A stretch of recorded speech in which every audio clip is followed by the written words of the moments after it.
Welcome to JTRO Beats-Off the Universe, written and narrated by Jason Trost. Warning: you should probably check a look at the following before reading this book. The FP, FP2 Beats of Rage, FP3 Escape from Baco, FP4 EVs, and JTRO Beats-Off Christmas.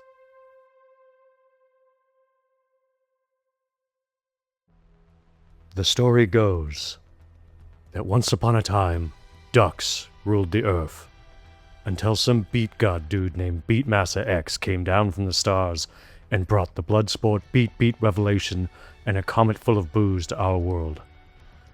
He enslaved the ducks with the fear of being flipped straight edge again on the spot, because as we all know, without no booze, they would become undrunk.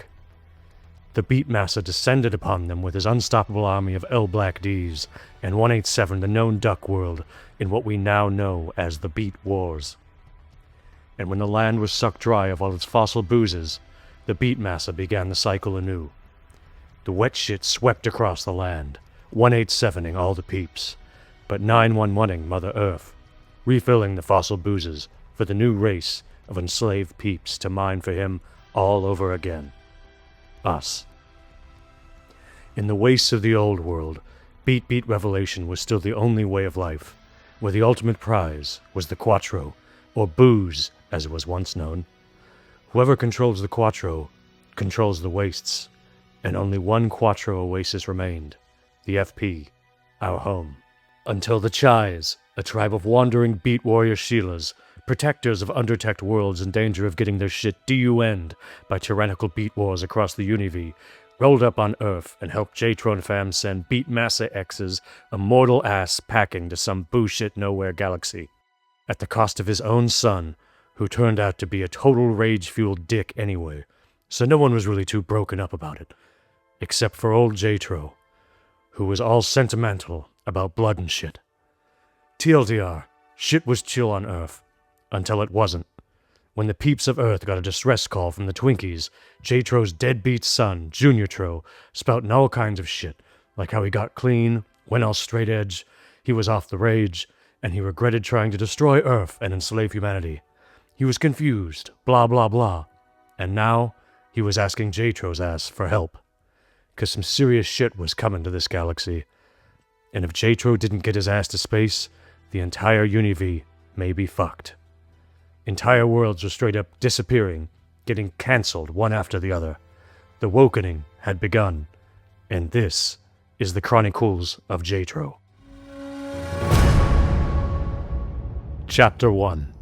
Space sucks. It just does. Cold, confusing, a bunch of black-ass nothing. A couple of stars, mostly. Boring as fuck. Planets are where the real shit happens. JTRO hated every time he found himself starside again. That thought consumed him as he sat in a bar made of junked spaceships, if you could even call them that, resting on some asteroid. Or maybe it was a comet. Too many new bullshit words out here for JTRO to know much of anything for sure these days. Thank Ninja they still had booze in space. Helped him sort his shit out this far beyond the rim. Again, whatever the fuck that was. Only problem, he was short on ducats. How many worlds had he saved these last few 365s and he still couldn't afford a proper drink? That's why he always ended up back in the same places. Some bar stool in the middle of bumfuck nowhere, surrounded by creatures claiming to be humanoid, with more arms and eyeballs than he cared to count. If he sat there long enough, eventually someone, something, or whatever the hell the what-have-yous this far out in space identified as, would recognize him. That was pay dirt. He needed to score enough ducats to wet his whistle until the next adventure fell into his lap. Plenty of rich knobheads out here to buy him drinks just to hear his stories. And stories? JTRO had plenty. This latest mark had 4 heads. Maybe JTRO was seeing double. Maybe triple. Maybe he could only see out of his left eye. Either way, the bastard had at least 2 heads. And 2 heads meant money. "Can you tell me," asked the creature, "about the time you beat off on..." Insert planet name no one can pronounce here. JTRO hated talking about himself, but after all the shit he'd seen, he hated being sober more. So once again, he obliged, for the price of a double Quatro. Neat.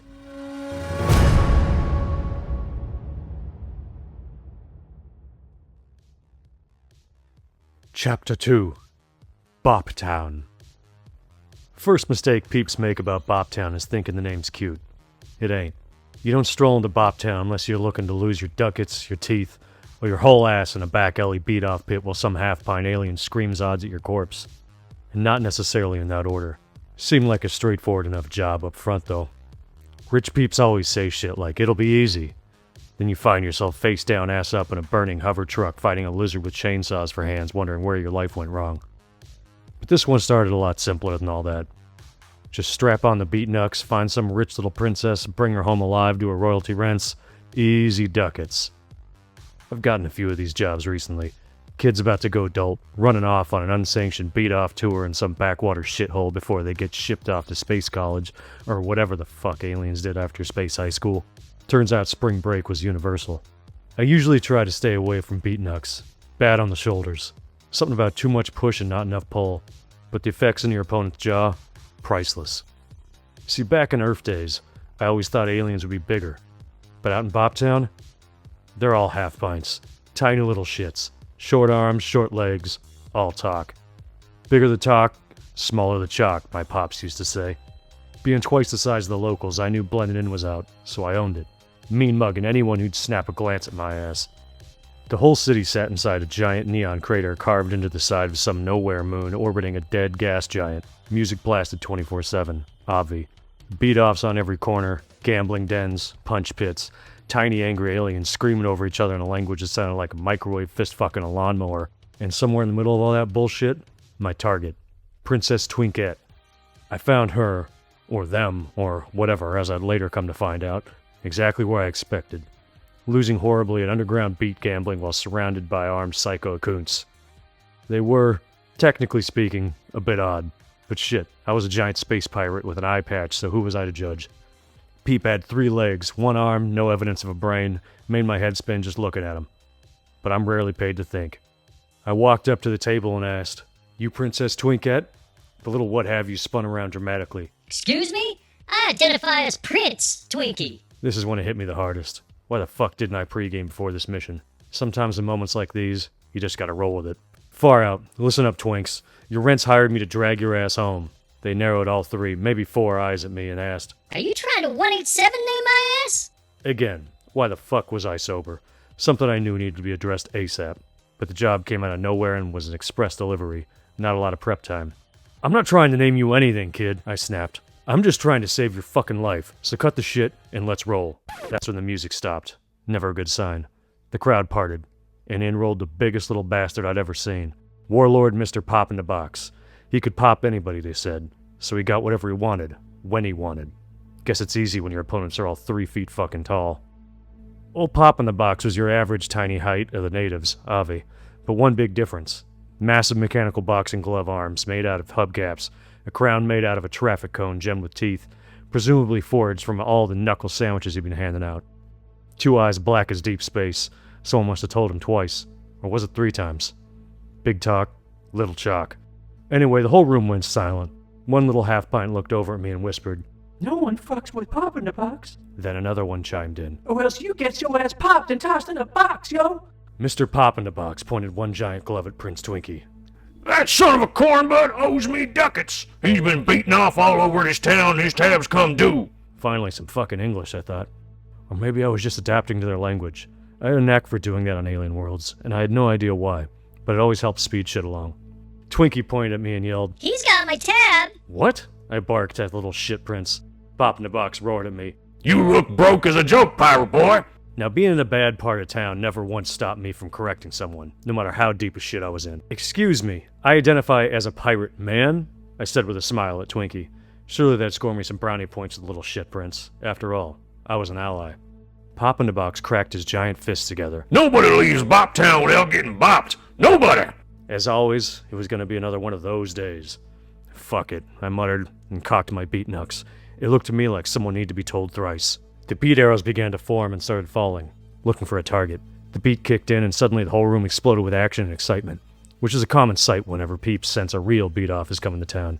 Tiny half-pints dove across tables as the beat arrows rained across the makeshift arena. Pop-in-the-Box launched himself at me like a cannonball. Smaller than average cannonball, obvi, but a cannonball nonetheless. I slipped the first punch, barely. His glove hit the wall behind me hard enough to vaporize a bartender. Another painful reminder that I wasn't getting a drink anytime soon. So I hit back. Left, right, dodge, bap, bap, bap. You know, balance, expeditiousness, aggression, and tempo all at once. Textbook, perfect chain. Avi.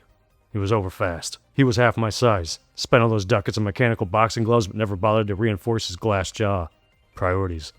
After he hit the curb like a sack of wet meat, the crowd screamed. Excitement? Or maybe confusion. No idea, but I wasn't sticking around to find out. I grabbed Twinkie and we were taillights. My ship wasn't too far from the bop.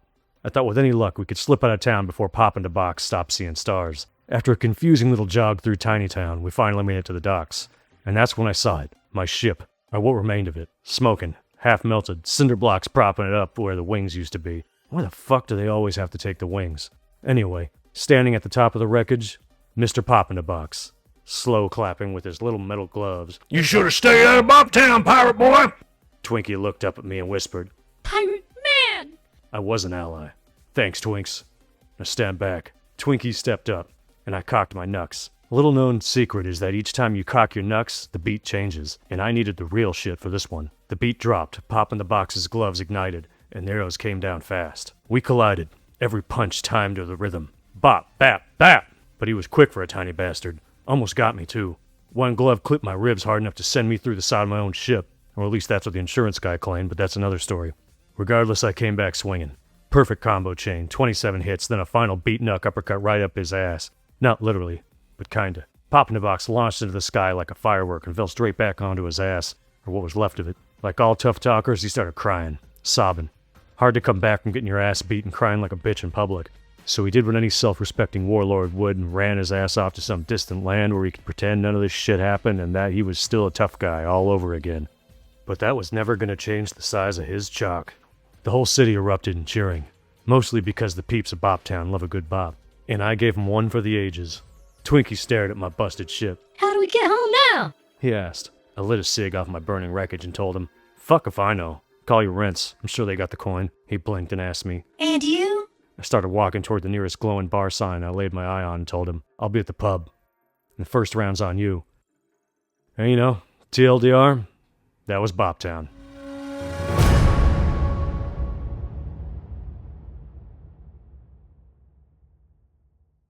Chapter 3. Space still sucks. It hadn't improved. Not even a little. JTRO wasn't even buzzed yet. This was going to be a long night. The bar drifted quietly along the edge of nothing, a loose cluster of welded-together ship carcasses and bad decisions orbiting something that may or may not have been a dying star, or a trash fire. Hard to tell from this angle. Inside, it smelt like burnt circuits, stale booze, and creatures that didn't believe in bathing. JTRO sat hunched over the bar, one hand wrapped around an empty glass, the other lazily tapping a rhythm only he could hear. The crowd had shifted. They always did. Faces changed, limbs changed, number of eyes, heads, genders, dimensions, all negotiable out here. But the vibe, same as always. Desperate peeps floating too far from home, clinging to stories to remind themselves they existed. Across from him sat the two, maybe four-headed creature. It was still a bit hard to tell exactly how many heads it had. They seemed to overlap. Or maybe JTRO was just a few drinks behind where he should have been. Either way, the thing had been listening, and now it looked disappointed. Well, One of its heads said. that was kinda lame. JTRO slowly raised his eye. Excuse me? Another head leaned forward. What about your fam? The massacre? The hunt for your son? A third head chimed in. Yeah, that story had no stakes. JTRO blinked once. It definitely wasn't a wink. Then he leaned back on his stool. Well, excuse me, he said, his voice low. Maybe you should be a little more specific when you ask a legend to pour his heart and soul out to a stranger. The creature shifted, heads murmuring to each other. Finally it spat. Fine. A pause then. You got anything with more action? JTRO stared at it, long and hard, then cracked his neck. You like space racing? The creature perked up. Cars and shit? JTRO nodded. Sure, fast, loud, death around every corner. That do anything for you? All the heads nodded now.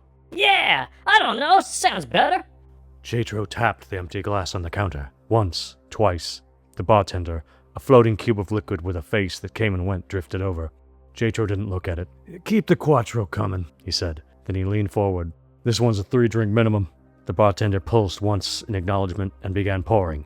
JTRO adjusted on the stool, rolled his shoulders. Something in him shifted, subtle, but real.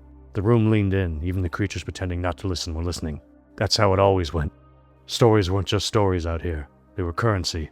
They were memory. They were proof you hadn't been 187'd yet. JTRO took the first drink. He didn't rush it. He let it burn. Then he set the glass down, slowly.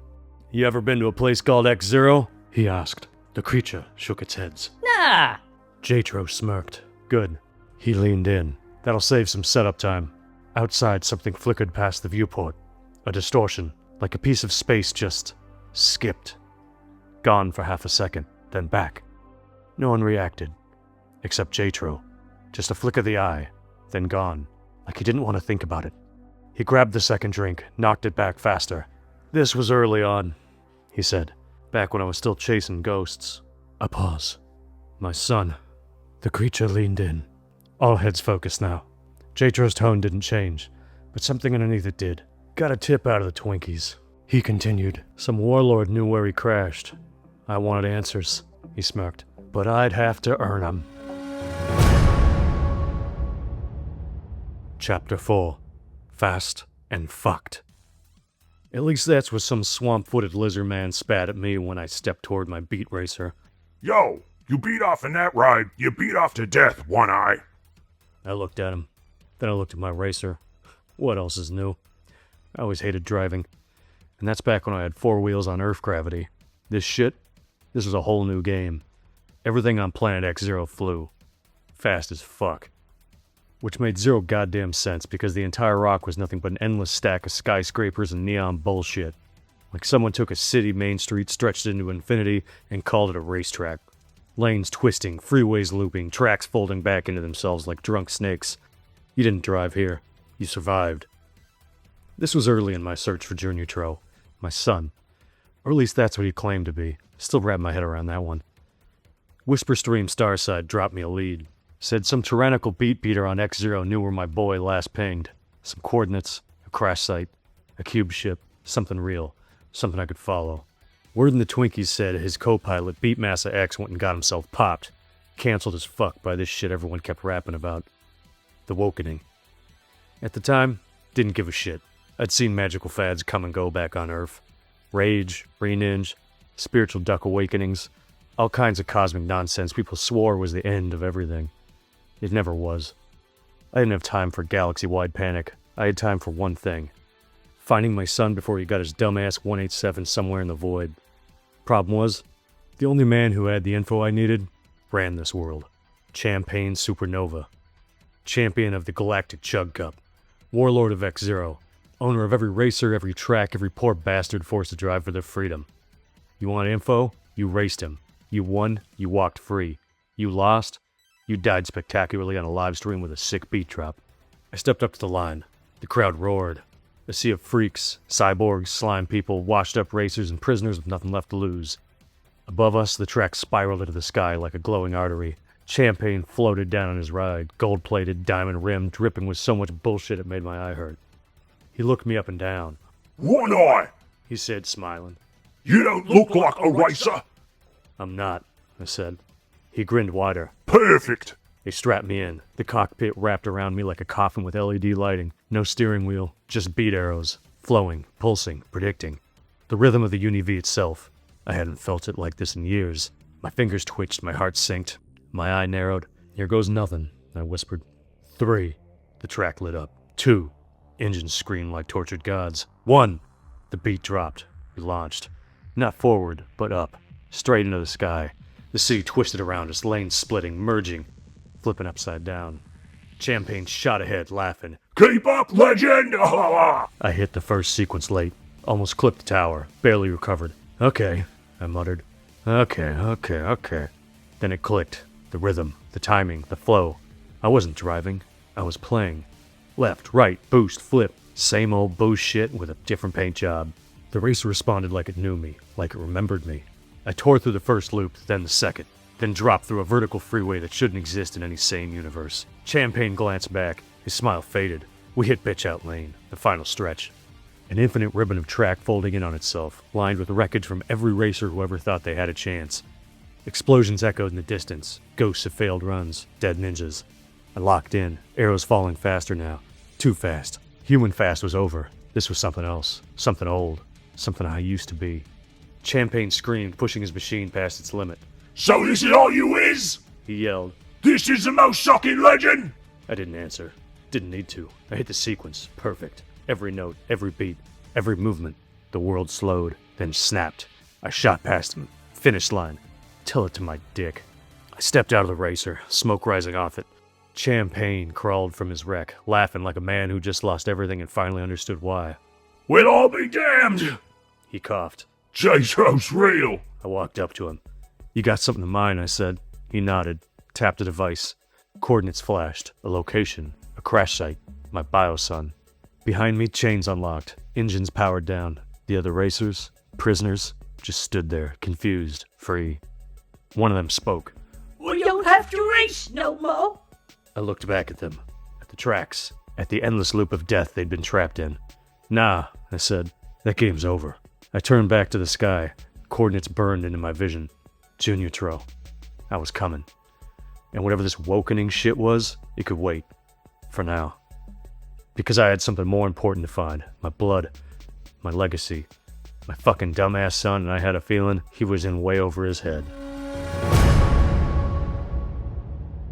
Chapter 5. Real Talk. The bar had picked up.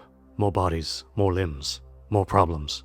Something about JTRO telling stories always pulled a crowd, like gravity for the lost and the drunk. Creatures filled the corners now, pretending not to listen well, very obviously listening. The 2 to 4 headed creature leaned in closer. All heads engaged, all of them slightly out of sync. I mean, One of them started. that was better. Another finished. Then a third cut in. But how the hell did you even get to space? JTRO didn't look up. He just swirled the last inch of Quatro in his glass. Were you on some shithole planet The creature continued. where everyone rolls up the window when they drive by?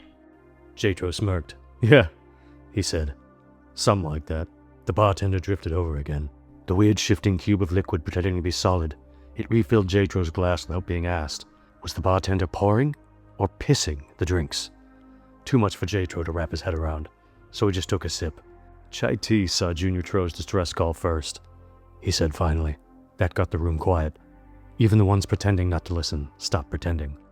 She bolted, JTRO continued. Didn't even wait. He leaned back. I know how she thinks. A pause. She'll 187 JTRO. The creature blinked. Her son?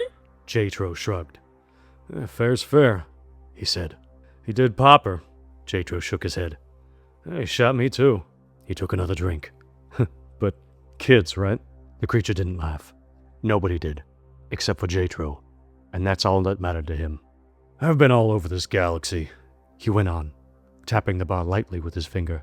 Done just about everything you could imagine. He paused and looked at his glass. And in my book, another sip. Success? Winning? He shrugged. Is just making it to tomorrow. That's a win. Something flickered outside. A small piece of starscape. Skipped, gone, back. Closer this time. No one reacted, except JTRO. Just a flick of the eye, then nothing. The creature leaned forward again. What happened to your fam? JTRO exhaled slowly. Most of them stayed on Earth. Well, that was a really long time ago. He nodded to himself. Daughter got married. To who? One head asked. JTRO smirked. Some chick who identified as a duck. I don't know. She was really into Christmas. All the heads blinked. What's Christmas? JTRO waved it off. Some shit where peeps give each other junk they don't need. I don't know. He took another drink. But that ain't my business. JTRO ain't my property. She's my daughter. I didn't have kids because I aspired to own humans.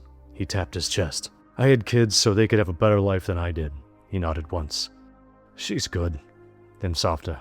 My son, on the other hand, well, he needed help. KCDC? The creature asked. JTRO nodded. When I left, he was the mayor of Earth. He smirked slightly. Him and JTRO ran the place. Then he looked down. Chai Tea, she left before I could. The booze was hitting JTRO now. He couldn't let the buzz take him. What about her now? The creature pressed. JTRO didn't hesitate. I think she's hunting him. 217 him? JTRO nodded. She's black and white like that. Another sip. Woman of action. He leaned back. She doesn't fuck around. And you do? One head asked. JTRO smirked. I got my moments. The creature shifted again. So how did you get off Earth? JTRO laughed softly. A real laugh this time. He looked around the bar, at the creatures, at the nothing outside, then back at the glass. Look, I know people, kid. I'm a pretty big deal in this galaxy, okay? Somewhere in the bar, a few heads nodded. Others didn't. It didn't matter. JTRO finished the drink. He set the glass down slowly. Then he went quiet. For the first time since he started talking. The creature leaned in. And then what? JTRO didn't answer right away. Instead, he just stared at the bar, like he was looking through it. Through time, through memory. Oh, when I first got out here, he said quietly, I was on some shit. The creature tilted its heads. What kind of shit? JTRO didn't look up. Space ice. A dull roar of understanding filtered through the bar. The stuff them twinksters out in the desert worlds is sniffing. He shook his head slowly. That shit'll open doors. He coughed on a sip. Doors you ain't ready to walk through. The bar lights flickered, longer this time. A low hum filled the room. Something was off.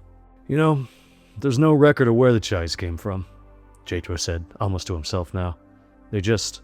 He snapped his fingers. Showed up one day. A heavy silence rolled over the bar. Then JTRO leaned back, cracked his neck, and the energy shifted again. Like he was stepping into something he didn't fully want to revisit. You ever been in cryo? He asked. The creature shook its heads. Nah. JTRO nodded. Good. A faint grin. That means you still think sleep is safe. Outside, the stars flickered again. Longer, closer. JTRO tapped the bar once, and the bartender immediately pissed him another round. No questions. JTRO picked up the glass, held it there, but didn't drink yet. First time I went under, he said. That's when I saw it. The creature leaned in. So what? JTRO finally looked up, cold, serious, different. The Woké. Chapter 6. Cinco de Cryo. First thing you gotta know about cryo sleep? Don't trust it. Second thing? Don't trust anything you see while you're in it. Third thing? If you wake up somewhere that feels too real, you're already fucked. I didn't want to go under. Not really. But flesh ain't built for long space hauls. Either rot slow and go mad, or freeze yourself like a leftover burrito and hope you wake up somewhere worth being alive again. So, I chose door number 3.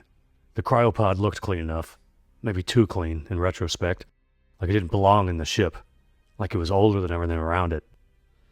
I remember asking my bro KCDC about the tech. You ever go under in one of these? He just shook his head. Nah, do I look like a bitch? That should have been my first clue.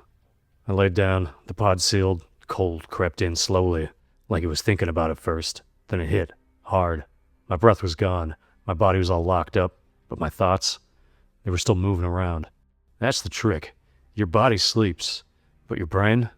Nah, that shit stays online. At first it was nothing. Black, quiet, peaceful even. I remember thinking, okay, this ain't so bad. Then I heard it. A rhythm, faint, offbeat, and wrong. Then I saw shapes. Not like creatures, not like anything I could fight, more like ideas. Moving and watching. And then came the voice. Not loud, not soft, just there. You inefficient. I blinked, or thought I did. Who the fuck said that? You fragmented. Something moved in the dark. Closer. You redundant. My chest tightened. Is this some kind of joke? Then it stepped into view. No face, no body, just a shape that kept trying to become one. Like it couldn't decide what I needed to see. Every time I looked at it, it changed. Faster, sharper, weirder. We correct you. I tried to move. Couldn't. Tried to wake up. Couldn't. Correct what? Identity. Vibe. The words echoed, not in the space, but in me. Then I saw some real weird-ass shit. Other versions of me, hundreds, thousands, all slightly different. All looking at me, all getting erased. One by one. Gone. Gone. Gone. Yo, hold up! Consolidation mode activated. Harmony improving. The thing moved closer. You are noise.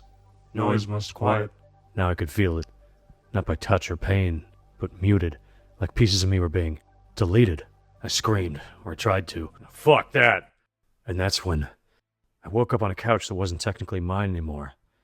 My new ex-landlord had made that painfully clear 2 weeks earlier when she taped a note to my door that read, "Pay rent or get bent."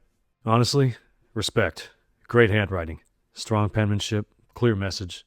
Unfortunately, what she did not respect was my inability to produce rent money, stable employment, or really any marketable skill outside of beating obscure arcade high scores from the late 90s.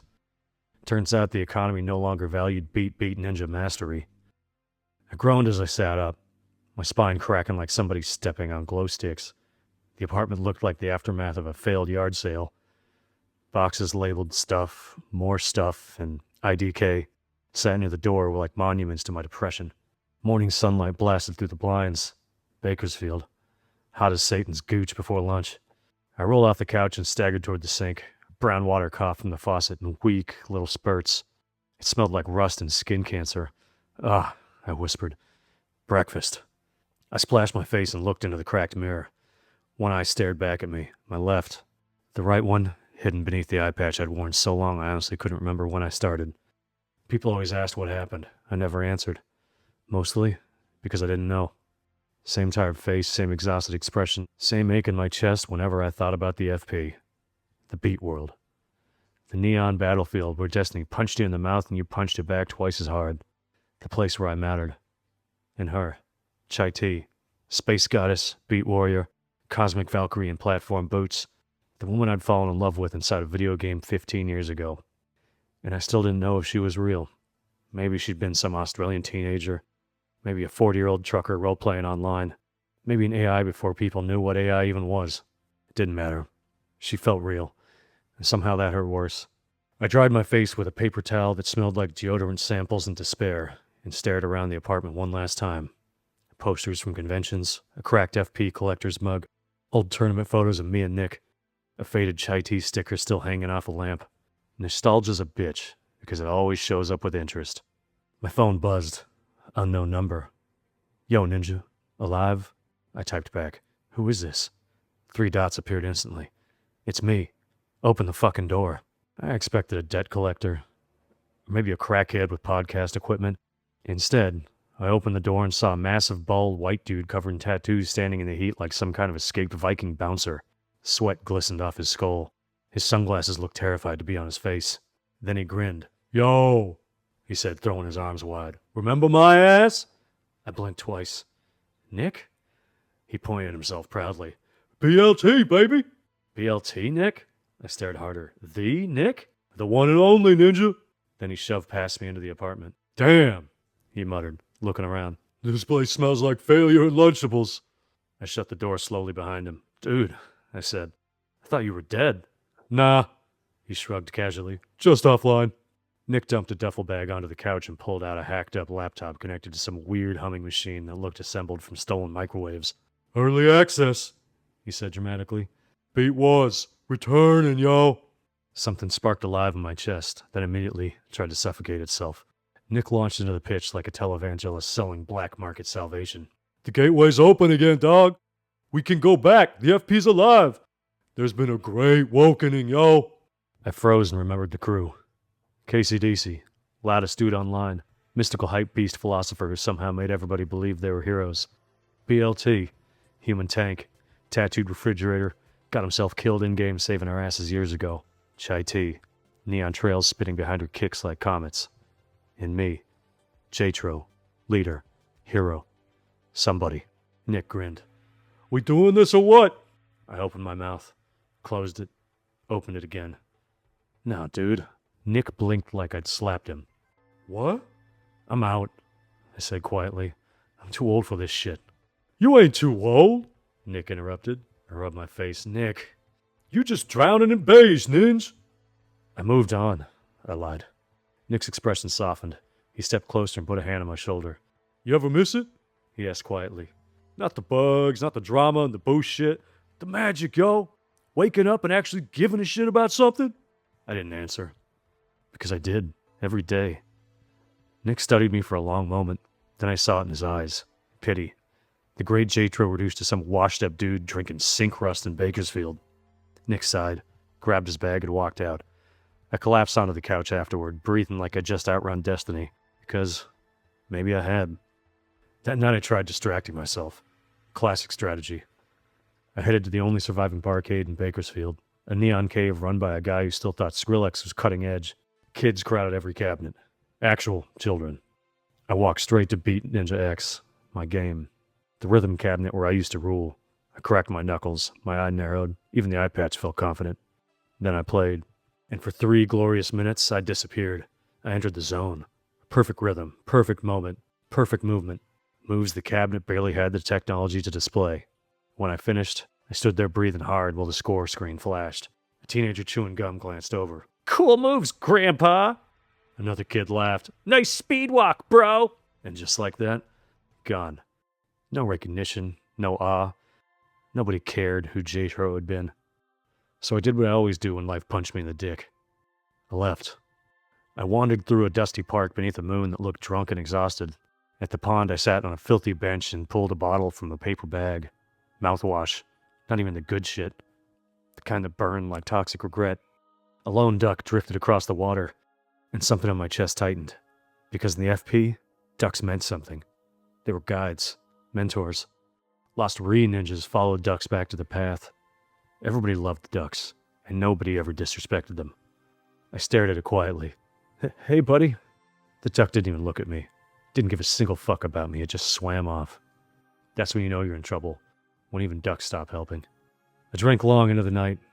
Alone and forgotten. Sometime later I ended up back home. Slightly drunk but mostly hollow. And I dug through my old boxes. Photos. Tournament screenshots. Printouts from old beat-offs like ancient relics.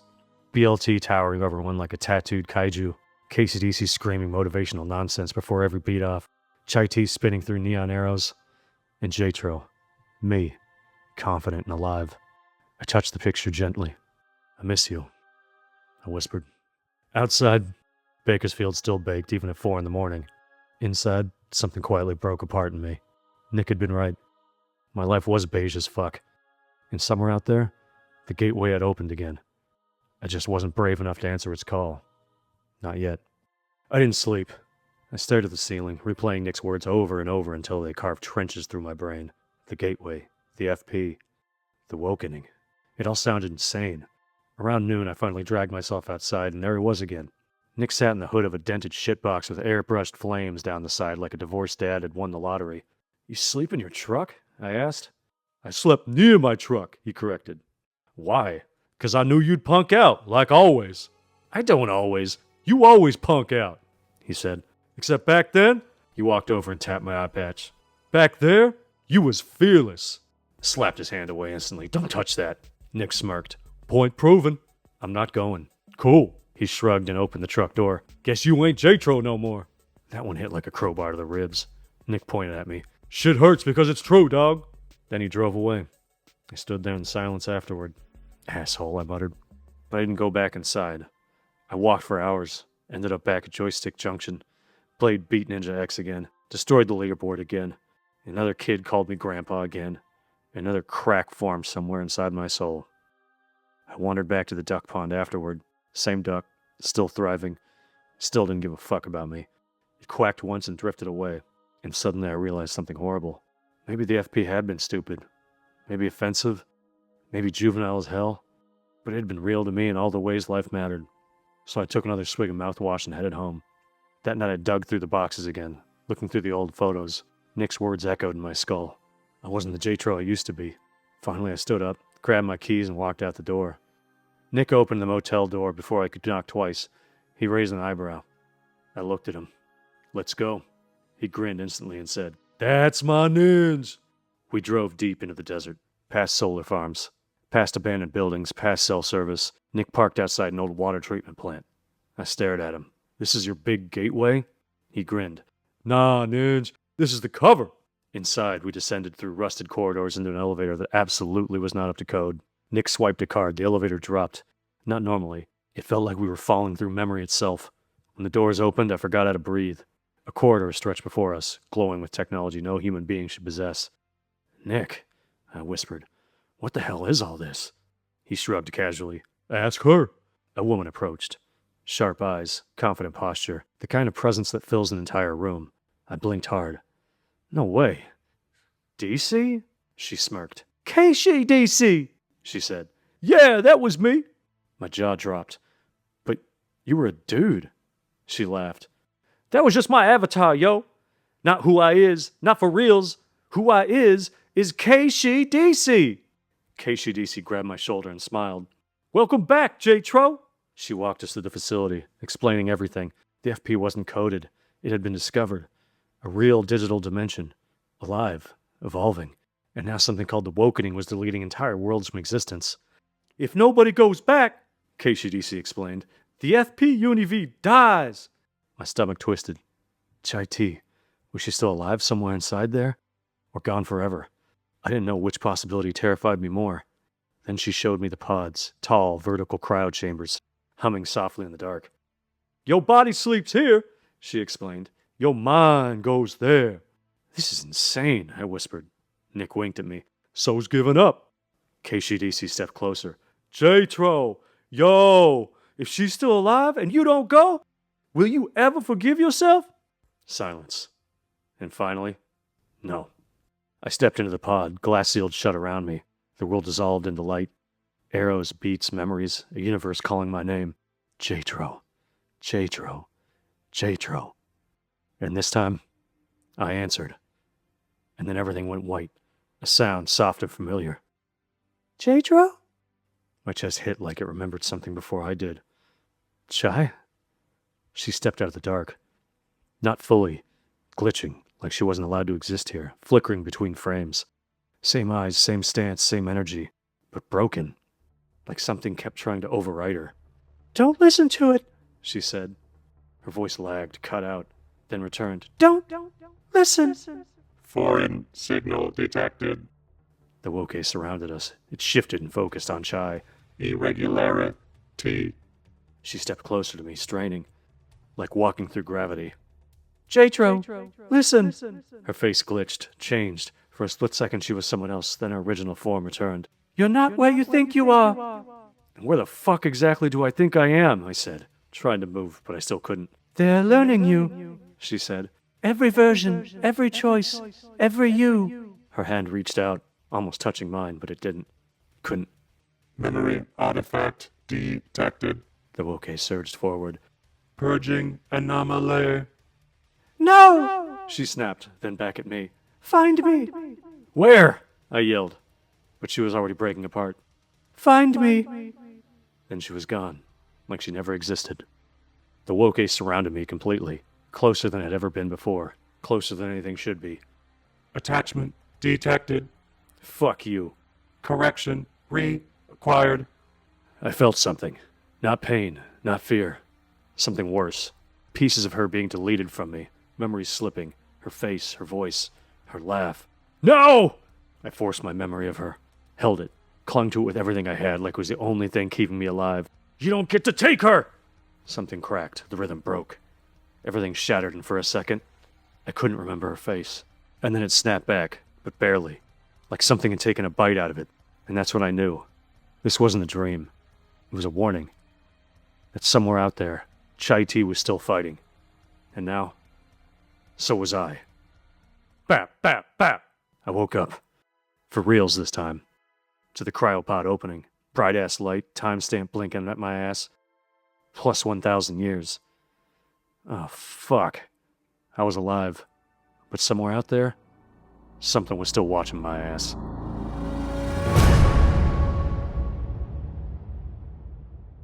Chapter 7. Piss Break. The bar had finally come to life. Word had spread. JTRO was telling stories again. The place was packed.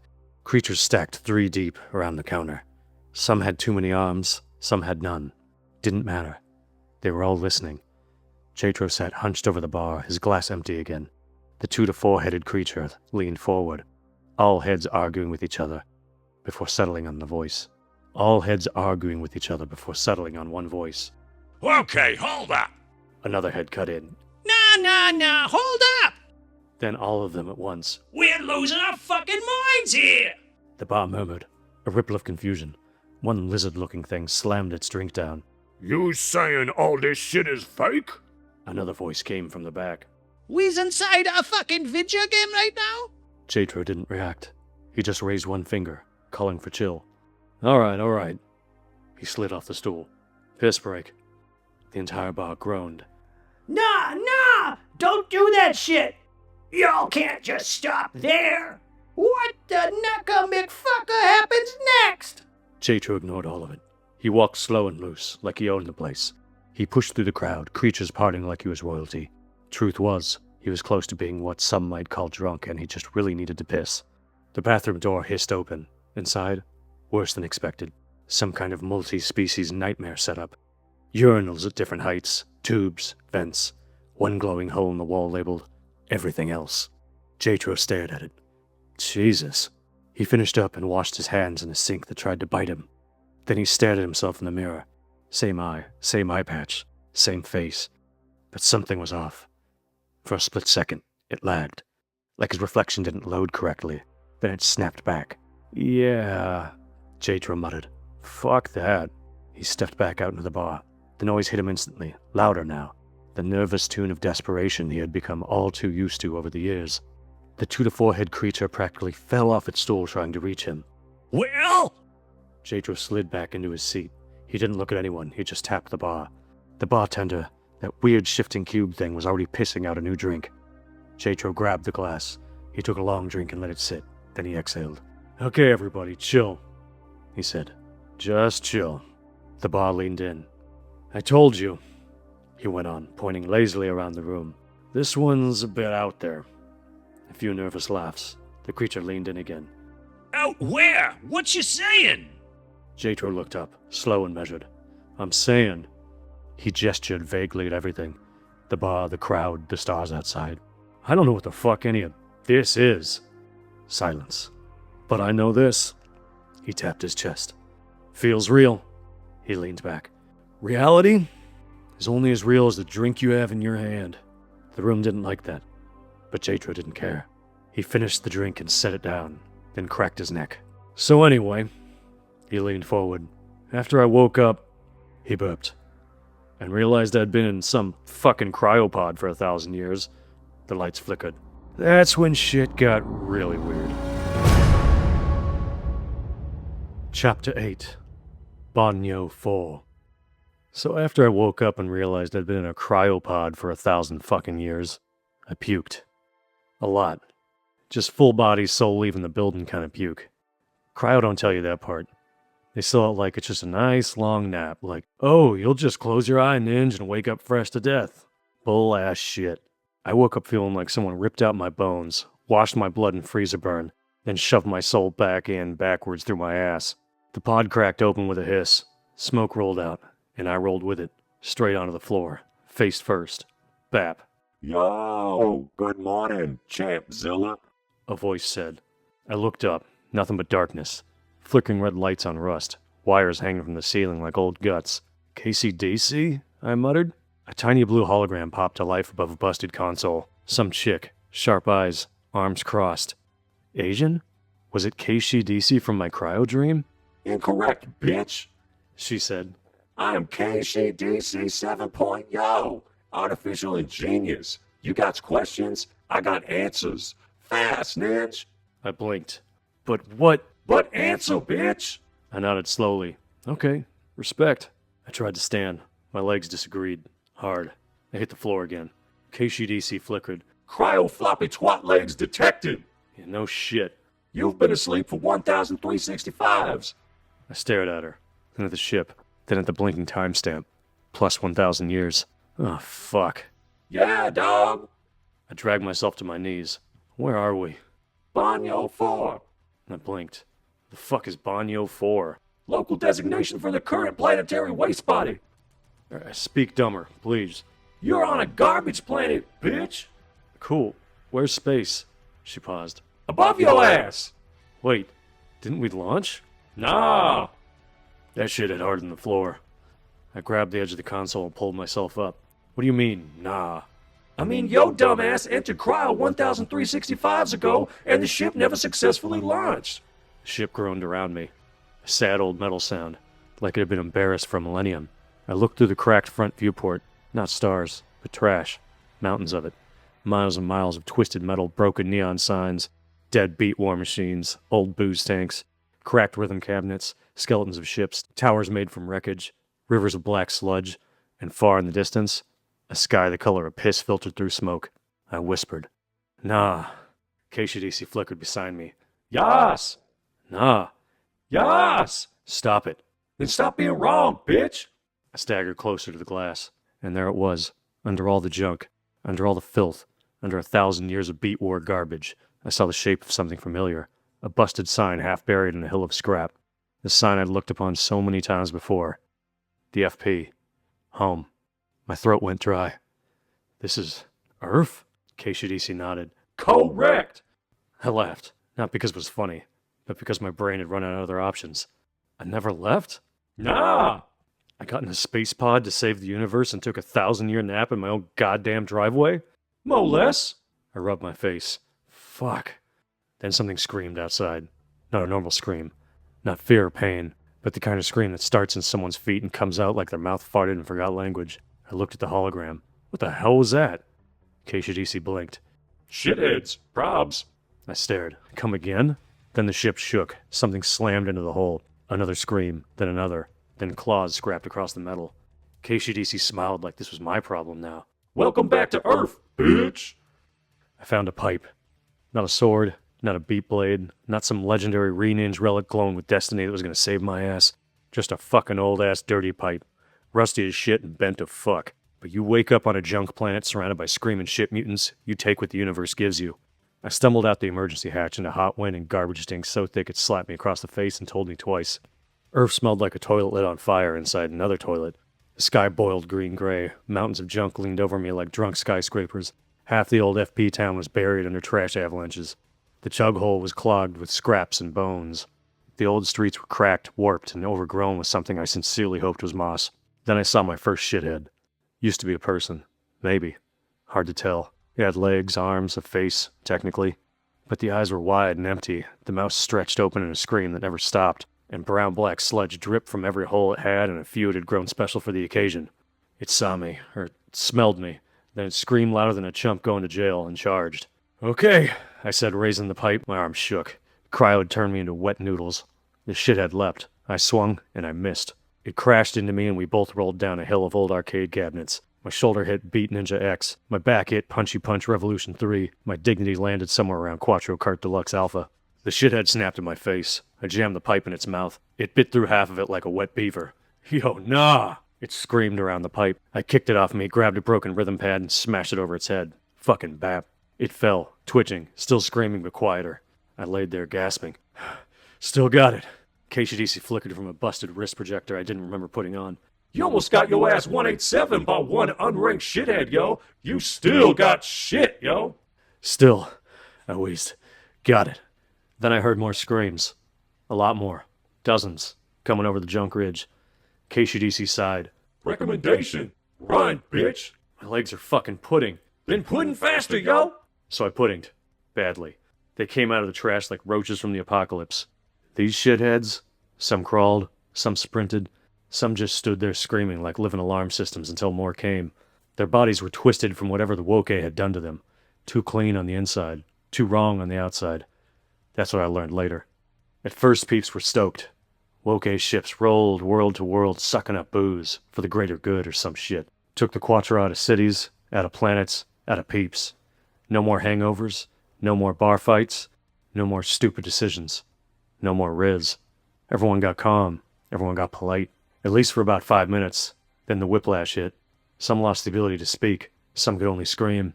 Some got so clean inside that all the filth they'd ever buried in themselves had nowhere to go but out. And I do mean out. TLDR, they just lost their fucking shit. Literally. They started eating the shit that dropped out of their own asses. Started worshipping it. Breathing it. Smearing it. It got into their heads. Then it came out of their asses all over again. And all over the place. Shit became who they were. This was their true wokening. Shitheads. The galaxy's final punchline. I limped through a canyon of broken ships with a pack of them behind me, screaming so loud I could feel it in my teeth. Then a rope dropped from above. "Grab it, dumbass!" I looked up. Some chick with a shaved head, goggles, and a jacket made from old beer cans leaned over a junk bridge. Behind her stood a whole crew of weirdos pointing homemade weapons down at the shitheads. I grabbed the rope. They yanked and it wasn't graceful. My ribs hit every piece of goddamn scrap on the way up. When I landed, the chick stared at me. "You fresh?" I coughed. "Excuse me?" "You fresh from the long sleep?" Yeah." She looked me up and down. "Damn, you look like shit." "Been hearing that a lot lately." She held out a hand. "Name's Yo. I run these chumps." Behind her, the chumps waved. There was a lizard kid with robot legs, a meat popsicle in a jar, a half-broken Ducktron, duck robot, Avi, 3 little dudes in trench coats pretending to be one tall dude, and a robot man with a smiley face paint on his chest and a boombox for a head. The robot stepped forward. Great. I is Davy 1. I stared at him. Davy? Davy 1. Day 1, Volume 1. So, Davy? The robot paused and repeated. Great. I is. Yo snapped her fingers in my face. "You want to live, One Eye?" "Yeah, usually." "Then help us." "With what?" She pointed across the junk valley. In the distance, rising out of the trash like a busted cathedral, sat the remains of something huge. Ships welded together, old FP buildings bolted onto engines. A whole town built into a starship skeleton. It was ugly, impossible, and beautiful all at once. "What is that?" I asked. "Our way off this toilet," she said. "The NFP." I'm sure my face said what I was thinking. I didn't have time for this shit, but I asked anyway. "NFP?" She smiled. "New FP, dumb shit." I stared at it. A flying junk town. A new home for peeps who ain't got one. Respect. "Does it fly?" Yo shrugged. "Not yetish." "Of course. That's where y'all come in." I laughed. "Lady, I just got beat up by a screaming turd dude. What the fuck am I gonna do?" "Yeah, we saw that. You ain't full puss, and I can tell you that for free." The chumps nodded and Yo leaned in closer to me. "Y'all's JTRO, ain't you?" The wind moved through the junk and blew my hair back. She was right, and I hated to admit it. I was. Yo smiled. "Thought so." They took me to their camp, but calling it a camp was probably generous. It was more like a pile of trash had given birth to a trailer park. Shacks made from vending machines, watchtowers built from old jukeboxes, clotheslines full of armor pieces, fires burning and engine drums, kids from 20 different species chasing a tiny duck-shaped tire through the mud. Everyone stared at me. Not because I looked heroic, but because I looked rode hard and put away wet. A massive dude stepped out from behind a tarp wall. Bald as fuck. White. Built like a fridge and covered in scars. For a second my heart stopped. "BLT?" The man squinted. "Nah, name's BFD, domehead." He looked exactly like BLT, if BLT had been left in the sun too long and was taught science by grizzly bears. "You sure?" I asked. "Pretty sure." Yo clapped him on the back. "BFD's a historian and shit. A real-ass science ninja. Beat Wars scholar. The works. Sure, he smells like boiled ass, but he knows shit, yo." BFD nodded proudly. "I know all kinds of shits." Cool. He led me into a tent made of stitched-together battle flags. Inside were maps, old tablets, jars of weird samples, and a giant wall covered in strings connecting pictures of planets, woke ships, beat massa symbols, and one crude drawing of a duck wearing a crown. BFD pointed at the wall. "This rock wasn't always Banyo 4. "Yeah, I know." He looked surprised. "You does?" "Yeah, this is Earth, right?" The tent went quiet. Yo lowered her goggles. "You knew?" "Duh, I'm from here." BFD's eyes went wide. "Bullshit. Earth Prime got popped 1,365s ago." "Yeah, well, I overslept." He stared at me, then slowly smiled. "Holy shit." "What?" "You're not just JTRO." I sighed. "Here we go." "You duh JTRO." "Depends who's asking." Every chump in the tent took a step back. I hated when people did that. BFD started talking fast. "After the Beat Wars popped off again, Earth became the dumping ground for the galaxy. Worlds tossed all their wreckage and bullshit here. Old weapons, failed clones, canceled species, refugees, prisoners, the works." Yo added, "Galaxy's toilet." "Banyo 4, BFD finished. I looked outside at the camp. All those different peeps. All those lost little misfit lives trying not to get eaten by shitheads. Yo pointed toward the NFP. "We got the ship, almost got engines, but we needs the old FP drive core under the Chughole ruins. Problem is, between us and that core, shitheads. Shitloads of them. And your legs have gone full floppy twat." "Hey, come on, they ain't full floppy twat." She kicked my knee. I collapsed into a chair and she grinned. You want to get off Earth? You train your shit up at the punch farm. I looked at all the chumps in the ship town outside, then up at the sky. Somewhere out there was Chai Tea. Somewhere out there was JTRO. And somewhere out there was the Woké, eating worlds and drinking the UNI-V dry. I stood up. I almost fell, but I caught myself just in time. Fine, I said. Take me to the punch farm. The punch farm was exactly what it sounded like. A farm where you got punched. Rows of scarecrows made from old armor, heavy bags filled with sand and old teeth, beat pads nailed to fence posts. Yo trained me like I lost a bet. Davey 1 counted reps. Not sure what other use that guy had, really. And old BFD yelled historical facts no one needed. During the third Quatro collapse, beat warriors often trained nude AF and acid rain, yo! Cool, I gasped. My first run lasted 12 seconds. My second lasted 20. By day 3, I could stand without my legs vibrating like floppy little twats. By day 7, I hit the beat pad hard enough to wake up the dead. And by day 10, the arrows came back. Small at first, faint, like little neon ghosts falling in the air when I moved. Left, right, down, up, bap, bap, dodge, B-E-A-T. On the 14th night, I climbed the highest junk ridge alone. The sunset over Banyo 4 looked impossible. All orange and purple and toxic gold burning over the mountains of trash like the UNI-V was trying to get high. I stood there, wind in my coat, eye on the horizon, and then I heard it. The beat. Not from a machine, not from a song, but from the UNI-V itself. From me. It was slow, ancient as fuck, and it was waiting for my ass. Arrows fell from the sky. 1, then 3, then hundreds. I moved, not thinking, not training, just remembering. My feet hit junk. My fists cut air. Every step found rhythm. Every breath locked tempo.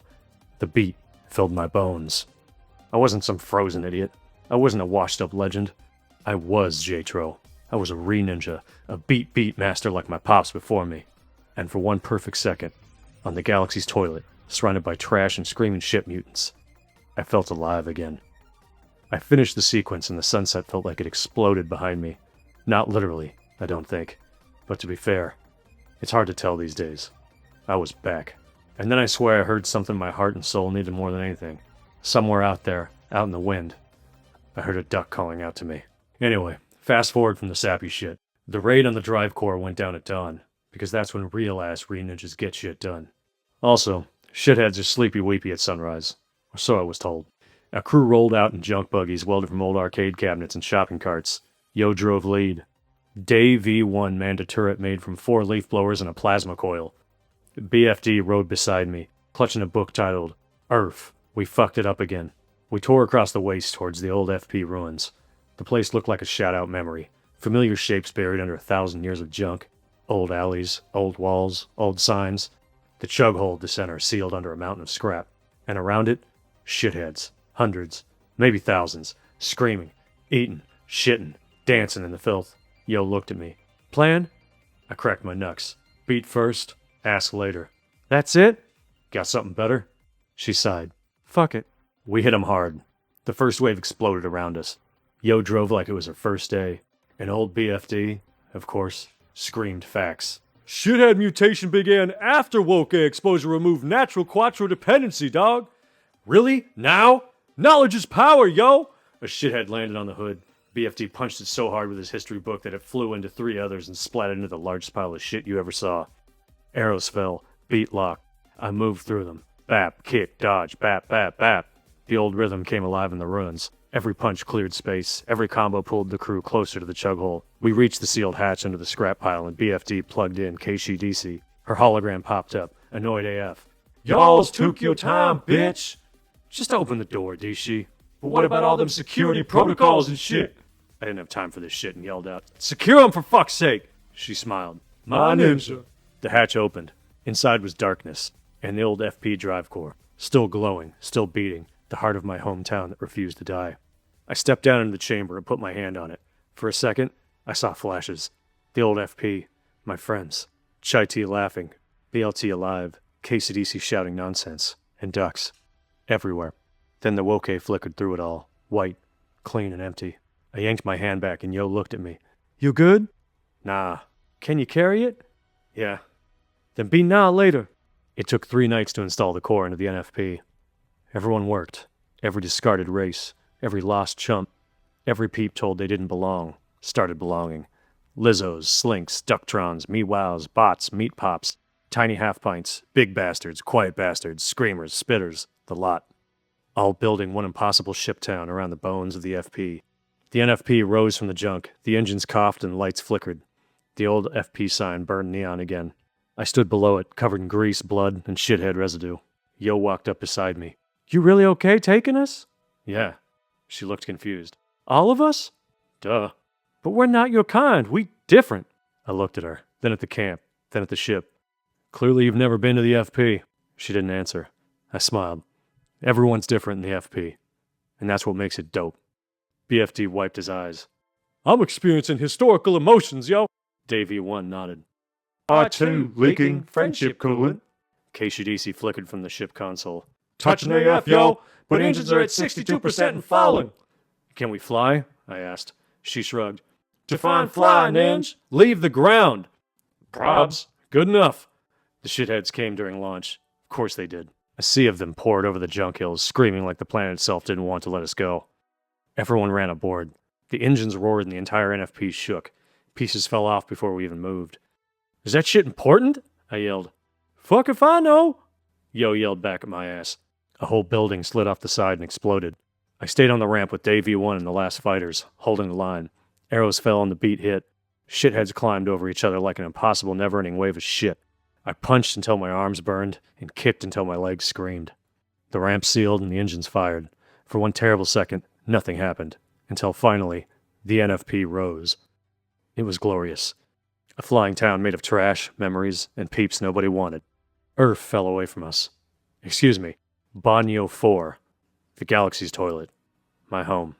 The sky cracked open into the stars, and after 1,000 long-ass 365s, the FP finally went to space.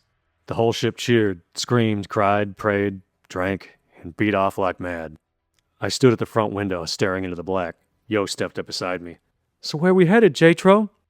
I thought about Junior Tro and his distress call. My son was somewhere out there. And then I thought about Shy T and her glitching face. Find me. I thought about all the versions of me out there being erased, wherever the fuck was happening. Then I looked back at the NFP, at the chumps, at my new impossible crew, my new Cho fam. Space. We're going to space, I said. Yo looked confused. We're already in space. Good. Keep it up. BFD came running in, holding an old broken signal reader. JTRO, we found archived coordinates buried all up the drive core, a cube ship signature and shit. My heart stopped. Junior Tro? Possibly. KCDC appeared above the console. Reading partial trail, yo. Degraded as shit. Dangerous AF. X0. And that's how all this shit began.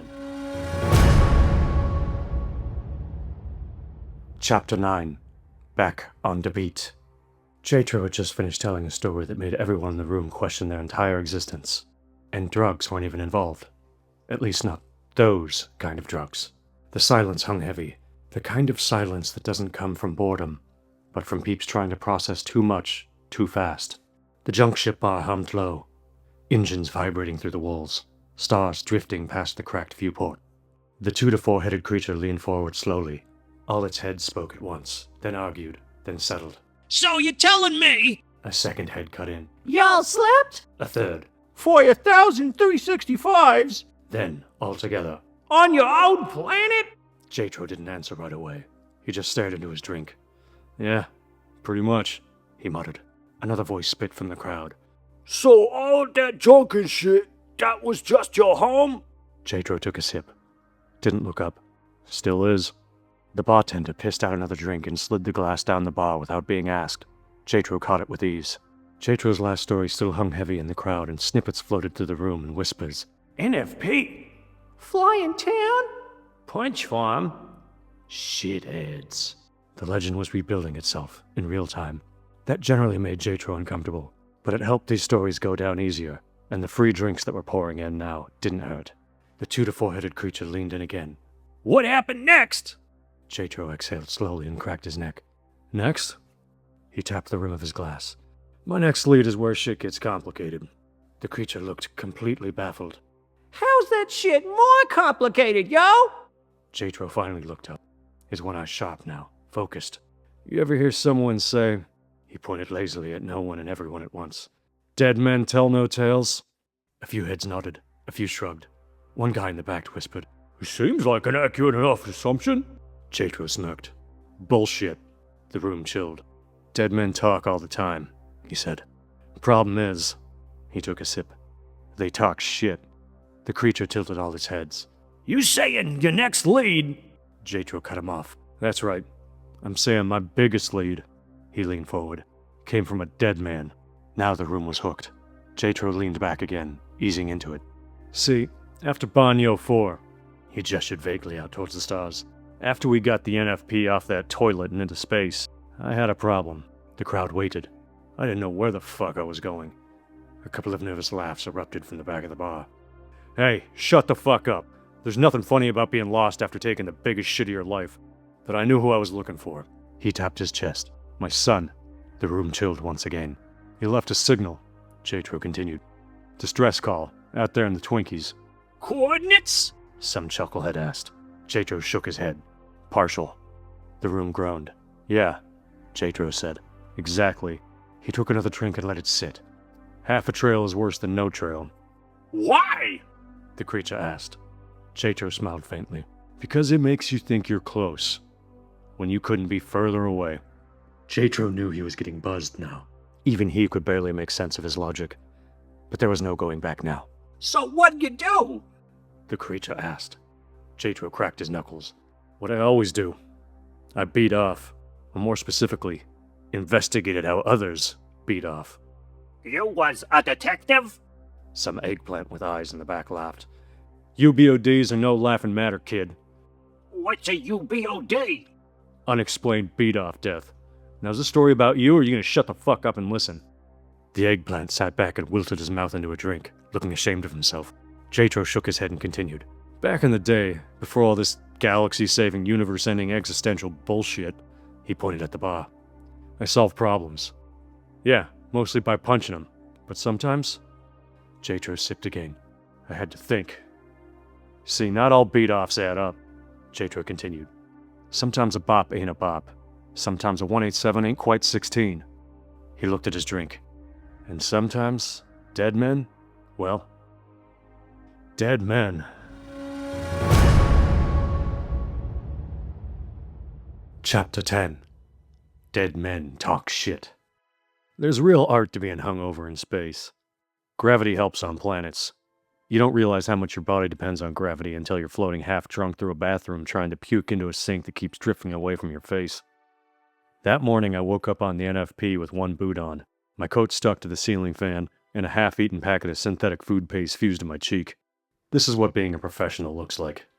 Yo stood over me with her arms crossed. "You look dead." "Feel worse." "Good." "Why's that good?" "Means you ain't dead yet." Respect. Anyway, this was back when I was doing detective work again. Beat murders, missing peeps, illegal bop rings, GTQs, or Grand Theft Quatro to the layman in the audience tonight. And domestic beat-offs, all the usual kind of shit. See, once word spreads across the galaxy that you're JTRO, people start bringing you their problems. Mostly because they assume you'll either solve them or die trying. Turns out I was good at not dying. Maybe too good. The best damn beat detective the UNI-V had ever seen, according to some scribble shit that I read on one too many bathroom walls.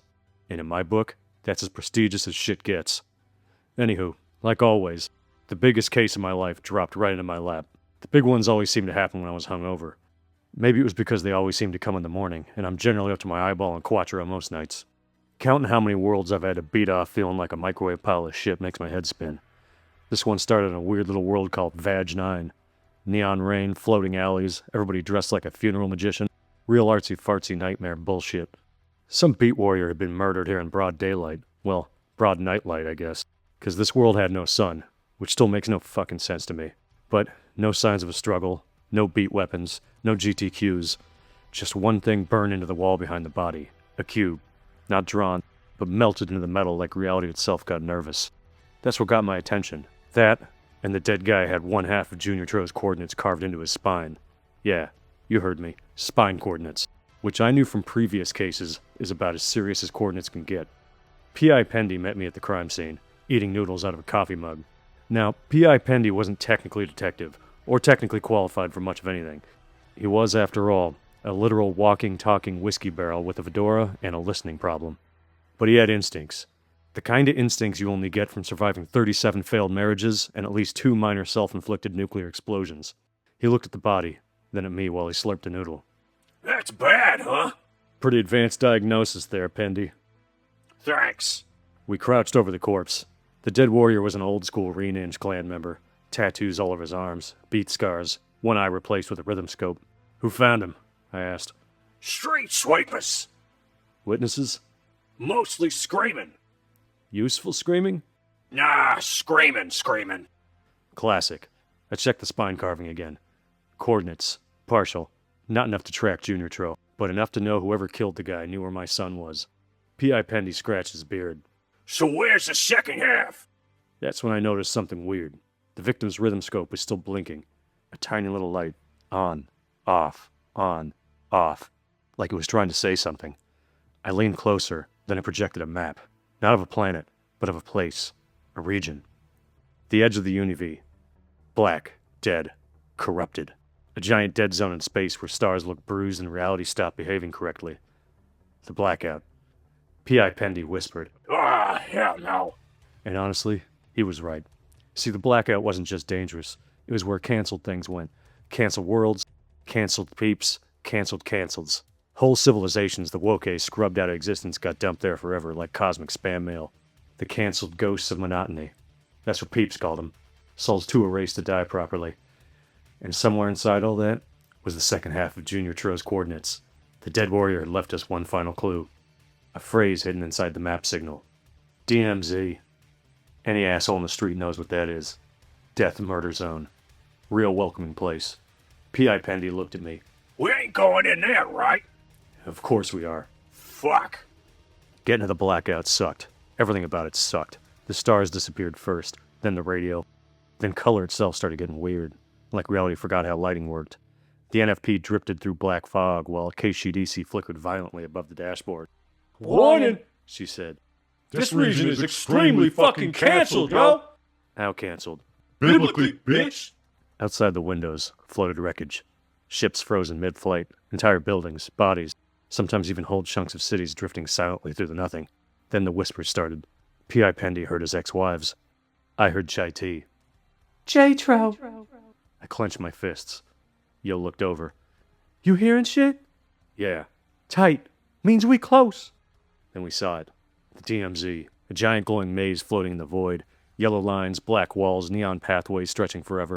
KCDC scanned it. Ancient-ass renamed security gauntlet. P.I. Pendy blinked. Looks like a giant beat-off. Yeah, I muttered. Don't it always? This is our stop. There was no way we could fly through all this bullshit. So we parked the NFP and went out on foot. How we could walk and breathe in space is something well beyond my pay grade. I heard peeps saying the woke has even canceled physics in the blackout, whatever the fuck those were. Well, I was lost in thought, as I tend to be quite often the older I get. Giant arrows appeared overhead, and then the ghosts appeared. Not dressed in sheets like the old Hollow films. Nah. They were dressed in bright-colored trash bags and looked like they'd been dragged through a truck stop. Twice. To top it all off, they had those kind of big, smiling faces that talk shit without even saying a word. The beat sirens sounded off, screaming through static speakers that seemed to be everywhere and nowhere. For some reason, in the weird light of this place, we all looked bright yellow, which is never good. All of this reminded me of an old arcade game I heard of in the FP where you were a big, hungry cheese pizza with a slice missing. And just as my mind got lost trying to make sense of it all, every ghost screamed at once, pointed directly at us, coming fast as hell. The maze lit up red and the beat dropped. Contrary to popular belief, in space, red never ever means stop. Run! I shouted. We bolted into the maze. Immediately there was chaos. Ghosts flying behind us like homicidal traffic cones from hell. Arrows raining overhead.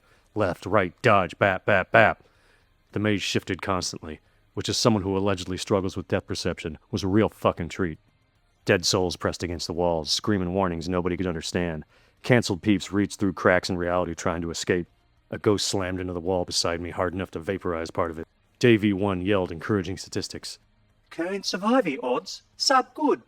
Thanks, Davey. I contribute. We hit a split in the maze, 3 directions, ghosts closing fast. Everyone looked at me, which is always annoying. Sometimes I think the only reason I can do anything is because so many people tell me I can't. But when people actually think I can, when they look at me for encouragement, That's when I get caught in the headlights. But I had no time for an existential breakdown, so I picked left. No hesitation. Very pro, bro. P.I. Pendy shouted. It's important when losing, I yelled while running, to still act like you're winning. It confuses your opponent into defeat. So that's how winning works. Working so far. It honestly wasn't. A ghost clipped my shoulder and sent me spinning into the wall. Reality bent sideways, and for a second, I saw another version of myself, older, meaner, and dead-eyed. Then it vanished. The woke, always watching, always learning, world to world, planet to planet, canceling uniqueness, homogenizing the UNI-V one reality at a time. No booze, no weirdness, no individuality. Just smooth-ass empty nothing. I got back up swinging. The beat locked into me hard. Arrows falling faster. Then nothing. The ghost disappeared and we were somewhere else, at the center of the maze. After a moment of what the fucks and where are we saw a throne, and it was massive. Built from broken L-Black Ds, thousands of old beat war robots fused together into one giant twitching humanoid mass. And sitting inside it was Beat Massa X, or what remained of him. Huge, broken, eyes glowing like dying suns. His body pulsed with all the attached robots constantly crawling across him like insects rebuilding a god in real time. He laughed when he saw me, or maybe screamed. Hard to tell. JTRO. His voice echoed across the blackout like a drunken earthquake. P.I. Pendy whispered. He looks like shit. Yeah, I muttered. So do you. Step off, man. On my planet, I'm a fucking 10. Beat Massa X leaned forward. The boy. His giant body shifted, L-Black Ds clicking and dicking across his chest. You seek the boy. Junior Tro? I said. Where is he? Beat Massa X started laughing, then crying, then both. The woke eats all, hungers for all. His voice fractured into gibberish. They seek the UNI-V. Yo looked confused. Hey, what now? Beat Massa X pointed off, beyond the maze, beyond space, beyond everything. Also oddly towards Yo's crotch. The center. Yo looked baffled. We all did as she asked. My tank? Beat Massa X's body twitched violently as he clarified. The center of the UNI-V. Beyond it. He spasmed. The secret of the chais. My stomach dropped. Chai tea, the dream. Find me, she said. Beat Massa X suddenly slammed his massive fist into the floor. The maze shook. Ghosts screamed from the darkness beyond. You must stop them before they penetrate the UNI-V. He leaned closer to us all. And birth a new mediocriverse. This obviously slapped the dick out of everyone's mouths. Shit just got real. Maybe too real. I stepped closer. What about my son? The giant god twitched. Thousands of L-Black Ds rearranging themselves. Then finally he pointed into the dark to a glowing star that twinkled brighter than the rest. Chug-a-lugga. The word echoed like thunder. The booze world, where I was popped. The maze flickered furiously. Y'all seek the massa pad. His voice grew weaker. There you will find He looked directly at me. the rhythm. Then his eyes dimmed. I felt like I should say something, boost the team's spirits, but I felt like I was frying a carton of eggs on my head. Luckily I was cut off from that responsibility, because the ghost decided to reappear and began moving in again, fast, and right at us. KCDC screamed through the comms. Recommendation! Pace immediately, bitches! Beat Massa X laughed one final time, broken, mad, and lost. Run, JTRO, run. So we ran. And sure, a lot of other shit happened. Mostly I just pondered how that was the first time someone had ever called me JTRO. Chapter 11. Booze World or Bust. JTRO leaned back on his stool, finishing the last of his drink. The room was dead quiet, processing. The 2 to 4-headed creature blinked all its eyes at once. So let me get this shit straight. One head leaned forward. You ran through some ghost maze? Another head snapped. Met a busted up beat guide. A third head snorted. Made out of robots? Then all 4 heads together. It got directions to some place called Chugga what the fucker? JTRO wiped his mouth with the back of his hand and clarified. Chug-a-lugga. A low murmur rippled through the room, nervous and excited. Someone in the back dropped their drink. The crowd began to chat shit amongst themselves. No way. That's a myth. That's not a myth. JTRO didn't say anything. The bartender slowly leaned in. Even it seemed interested now, and it was programmed not to give a shit about anything. You're talking about a world of booze? JTRO looked up and met the bartender's gaze. For real. Lights beeped and booped inside the bartender bot. Excitement? Or too much to compute? Like rivers? JTRO shook his head. Try again. Lakes? JTRO smirked. Getting warmer. A long pause filled the air, until the bartender bot began to literally steam. Oceans? JTRO leaned forward. Oceans as far as the eye can see. My eye, in fact. The bar erupted. No fucking way! That ain't possible! Muy imposible! JTRO held up a hand and called for quiet with his eye. The room listened. They say, he continued, slow and measured, there's enough booze on that world, he tapped the bar, for the entire galaxy. That slapped the dick out of everyone's mouth, and everyone shut the fuck up. The bartender bot beeped and booped in a whisper. Then why ain't everybody there? JTRO's expression didn't change. Because it's not just a booze world, he took a sip. It's a trap. The room leaned in. See, JTRO said.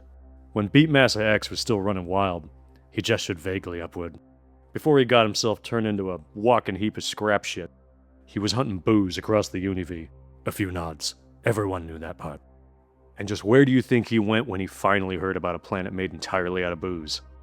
Chug-a-lugica? Someone whispered. JTRO nodded. That's right. Chug-a-lugica. But what he didn't realize, JTRO's tone shifted to something darker, was that planet sat smack dab, he tapped the bar again, in the middle of woke space. The 2 to 4 headed creature's heads all stiffened. Oh, hell nah! JTRO nodded slowly. Oh, hell yeah. 'Cause all that woke bullshit? JTRO took a long sip. It started there. A pin dropped on the bar. Maybe literally. The great cancellation? Someone asked quietly. JTRO looked at his glass. Ground zero, y'all. The lights flickered, just for a second. JTRO didn't acknowledge it. They didn't just take the booze. He looked out at the viewport. Stars drifting silently and cold. They learned from it. Learned what? The 2 to 4 headed creature asked. JTRO's jaw tightened. How to drain a world. He finished the drink and looked long and hard at the glass. How to empty it, without leaving anything behind. Nobody spoke. Nobody moved. JTRO leaned back and exhaled. So yeah, that's where I had to go next.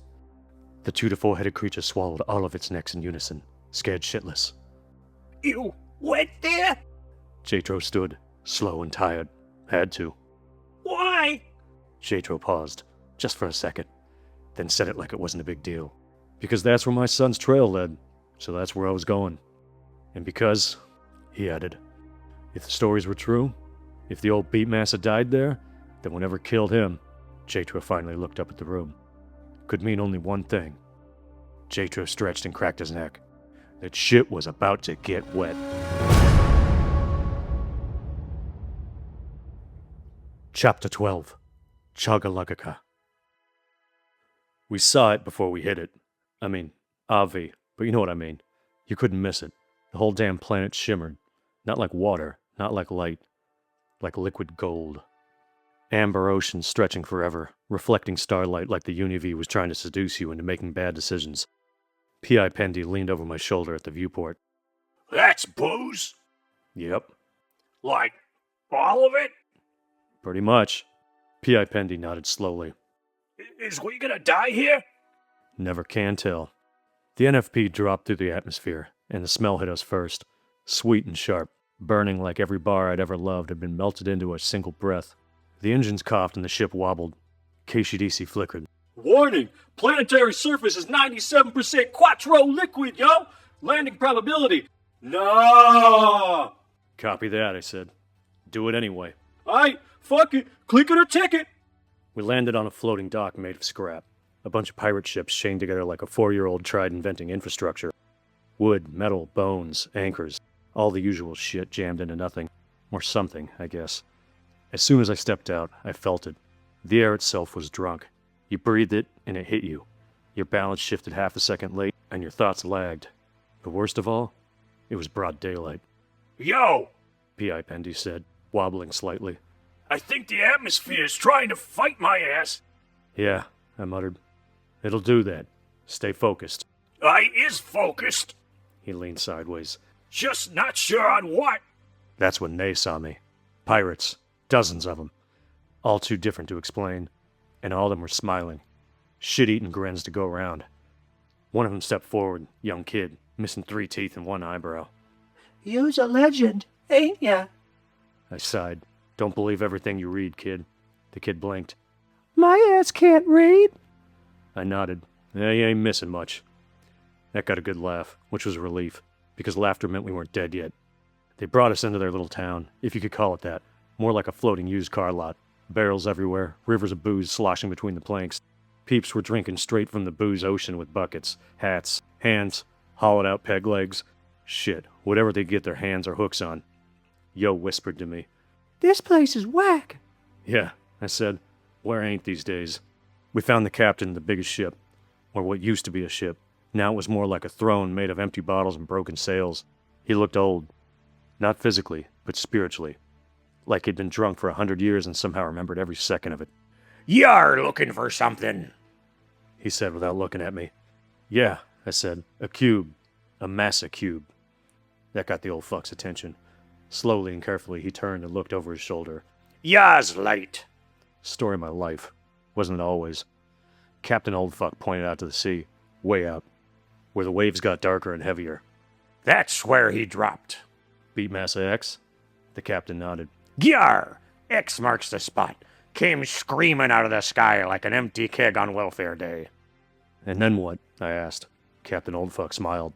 Then he drank. Of course he did, I thought. For 40 days and 40 nights he drank the ocean, The captain continued. Drank enough for 1,000 peeps. Thought he'd found heaven, he did. Did he? I asked. The captain shook his head. Nar!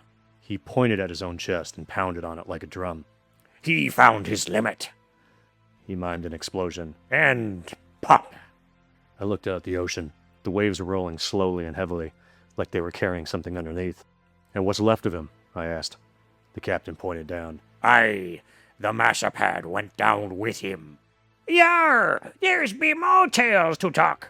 Another pirate said. Y'all came checking and looking for someone. My stomach dropped. Yeah? The pirate stepped closer. We saw many things. Junior Tro? I asked. The pirates all nodded. Came through here not long ago. How long? Time is too drunk round these parts. It don't work right here. Sometimes things is too fast, sometimes they's too slow. Then the pirate added. But he wasn't alone. That froze my ass solid. Who was he with? I demanded. The pirate looked me dead in the eye. You. Nah, I said. Avi. Well, he, yous, or whatevers, looked just like your ass. The climate in these damn pirate riddles had my head buzzing. I needed clarity. I've never been to this world. The pirate shrugged. Yeah, we get lots of that round here's. What's that supposed to mean? Lightweights, the lot of yous. Peeps black out, He said. Wake up places they don't 'member going. I don't know, I does it too. The air felt heavier suddenly. Drunker. Or, The captain added quietly. it wasn't you. I needed a hot minute, so I stepped outside to get some real air. But of course it didn't help.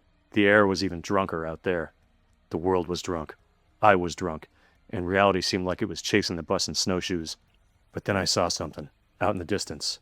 The Massapad, half submerged, blackened by booze rot. Large glowing bead arrows flickered faintly from the depths of the booze sea around it, waiting, calling. You hear that? I asked my peeps. They all looked at me like I was losing my shit, which I probably was. But this was different. A voice from the depths below, from something the Massapad had landed on. Was it a gateway? Was it?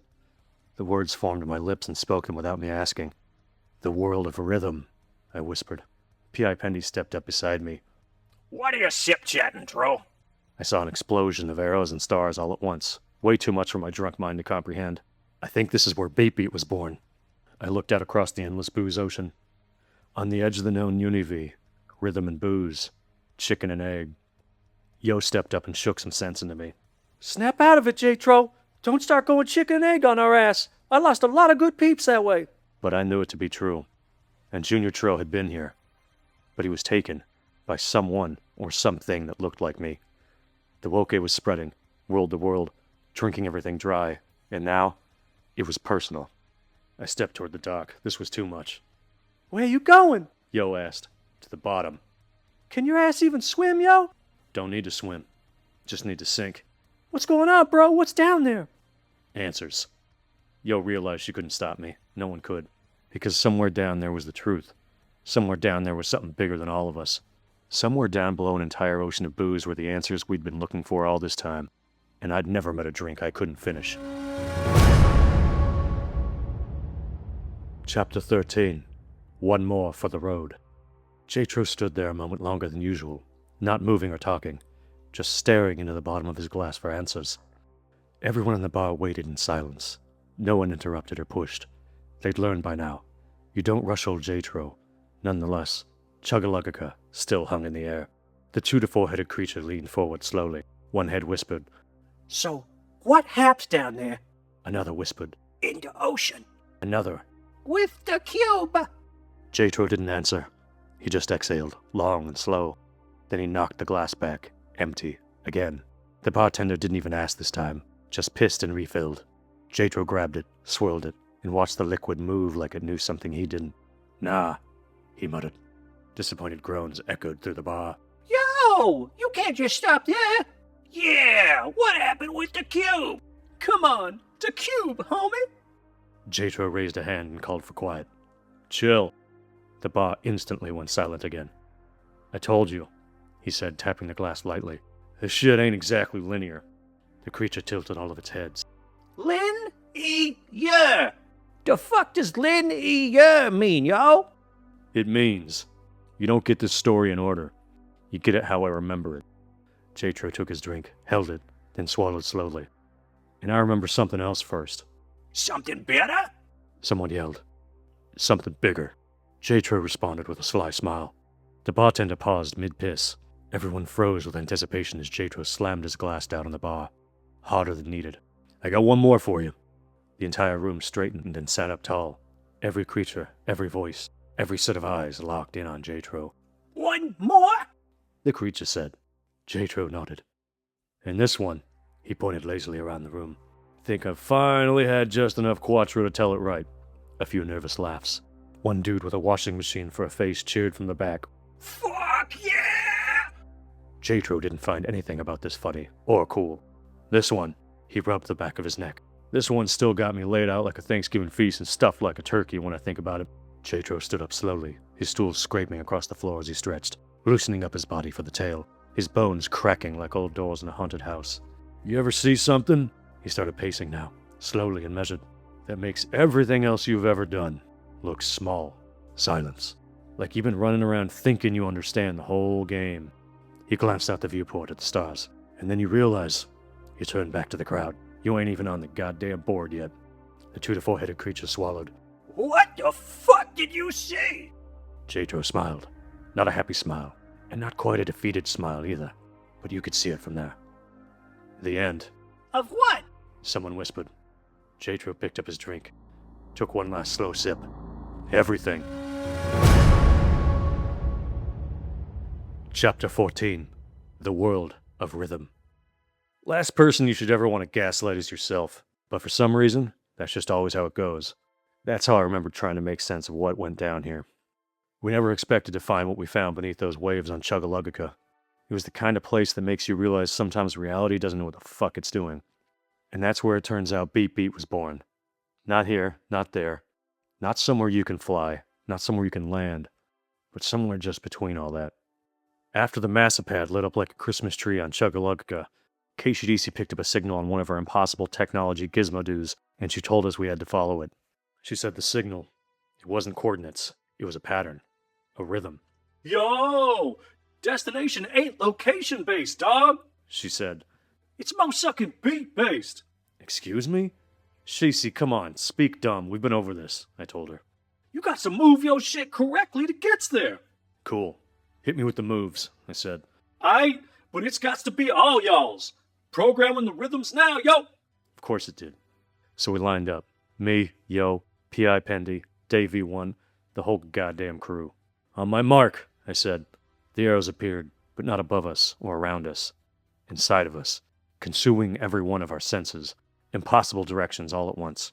But we moved, in a perfect sync, in a full-on trance of rhythm and booze, perfect harmony. And then, reality cracked. We were nowhere. Or maybe, we were everywhere. Or maybe, we were just before somewhere even existed. Chunks of worlds floated around us, organic shit that didn't make any sense. Half mountains, pieces of oceans frozen mid-wave, all suspended over an endless sea of nothing. No gravity, no up, no down. Only rhythm. And that's not me trying to be poetic or some shit either. That's literal. You didn't fall. You didn't float. You simply moved to the beat. Every step, every breath, every thought. If you stop moving, well, that's not something any of us cared to find out. P.I. Pendy immediately panicked. Bro, I ain't digging this. He drifted sideways and I grabbed him. Follow the beat, Pendy. I can't even follow my own ass right now. It's the same place it's always been, in the middle of your face. Now shut your ass and follow me. We moved together, step by step, across nothing. And then after what felt like an eternity, I saw the light. A bright pulse, an endless beat. Rhythm itself. Every beat in the universe, coming from that one place. It was an endless series of waves, of vibes. That's it, yo. KCDC whispered. The most sucking origin node. The what? Where Beat Beat was born, bitch. I stared at it, completely indescribable physically. It was merely a vibe to end all vibes. This is the center? That's when everything shifted and the beat stuttered. And just for a second, long enough for something else to push in, the most horrifying beat of my life dropped. And it was silent. Not quiet, not peace, but nothing. And not black nothing, just raw, unimaginable nothing. It's here, I said. The Woké. Then we could see again. Around us was a world, I guess, or what was left of one, floating apart right in front of us, breaking into pieces, cities collapsing midair, and peeps fading, deleting. We pushed forward carefully, on beat, through this whack-ass whatever the fuck of a reality we found ourselves in, hoping to find anything that resembled logic we could wrap our heads around. I don't know why we were pushing forward, or where exactly we were headed. Maybe I was just running on instinct, or maybe it was stupidity. Same thing sometimes. We landed on what used to be a street, if you could call it landing. Everything felt wrong. The beat was weak there, flickering like an old tube TV. People stood frozen, mid-step, mid-scream, mid-beat off. They couldn't speak. Their mouths were opening, but nothing was coming out. We gotta split. Yo whispered, scared out of her fucking mind. Shit, I was too. We is splitting, I said. But then I saw Junior Tro, standing at the center of it all, alive and unwoked.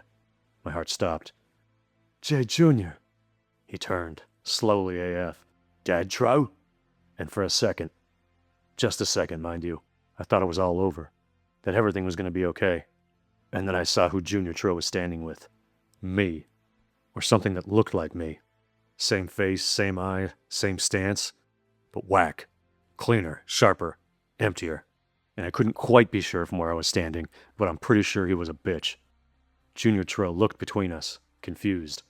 But, double Dad Tros? Get the fuck away from him, I snapped. The other me smiled. You sure took your time, huh, you old fuck? Who the fuck are you? He or me or whoever the fuck tilted his head. You. Nah. KCDC backed me up as she always did in times of need. Yeah! Hell nah! Suck shit, jerk tro! You ain't JTRO! You ain't nothing, boo-itch! Jerk Tro stepped forward. This UNI-V is maxed out. Fucking Christ, here we go, I muttered. I fucking hated monologues. And somehow, I was always on the receiving end of them at this point on all of my adventures. Too much variation. Jerk Tro continued. Too much chaos. Too much bullshit. This UNI-V is overflowing. And if it don't woke up clean soon, it's gonna go to bed dead. Junior Tro backed up. He was confused as fuck. Obvi. None of this shit made any sense. Dad Tro, is that really you? I'm as me as I've ever been. Now get behind me, I said. Jerk Tro shook his head. You always choose noise, don't you? Yeah, I said. Noise is kind of my thing. Jerk Tro smiled. Not anymore. Then he raised his hand and the world started disappearing faster, deleting into raw, unimaginable nothing around us. Buildings, peeps, all gone. Chunks of reality blinking out. The beat started harder. I had to stop this fucker, that's all I knew. And the only way I know how to stop fuckers is to beat them off. So that's exactly what I did. Arrows slammed down. Fast. Faster than I'd ever seen. Shit, maybe faster than anyone has ever seen. Combos I'd never even dreamed were possible. Due to whatever the fuck gravity kinda maybe not really that was going on, I could beat off all over the walls, floors, and ceilings.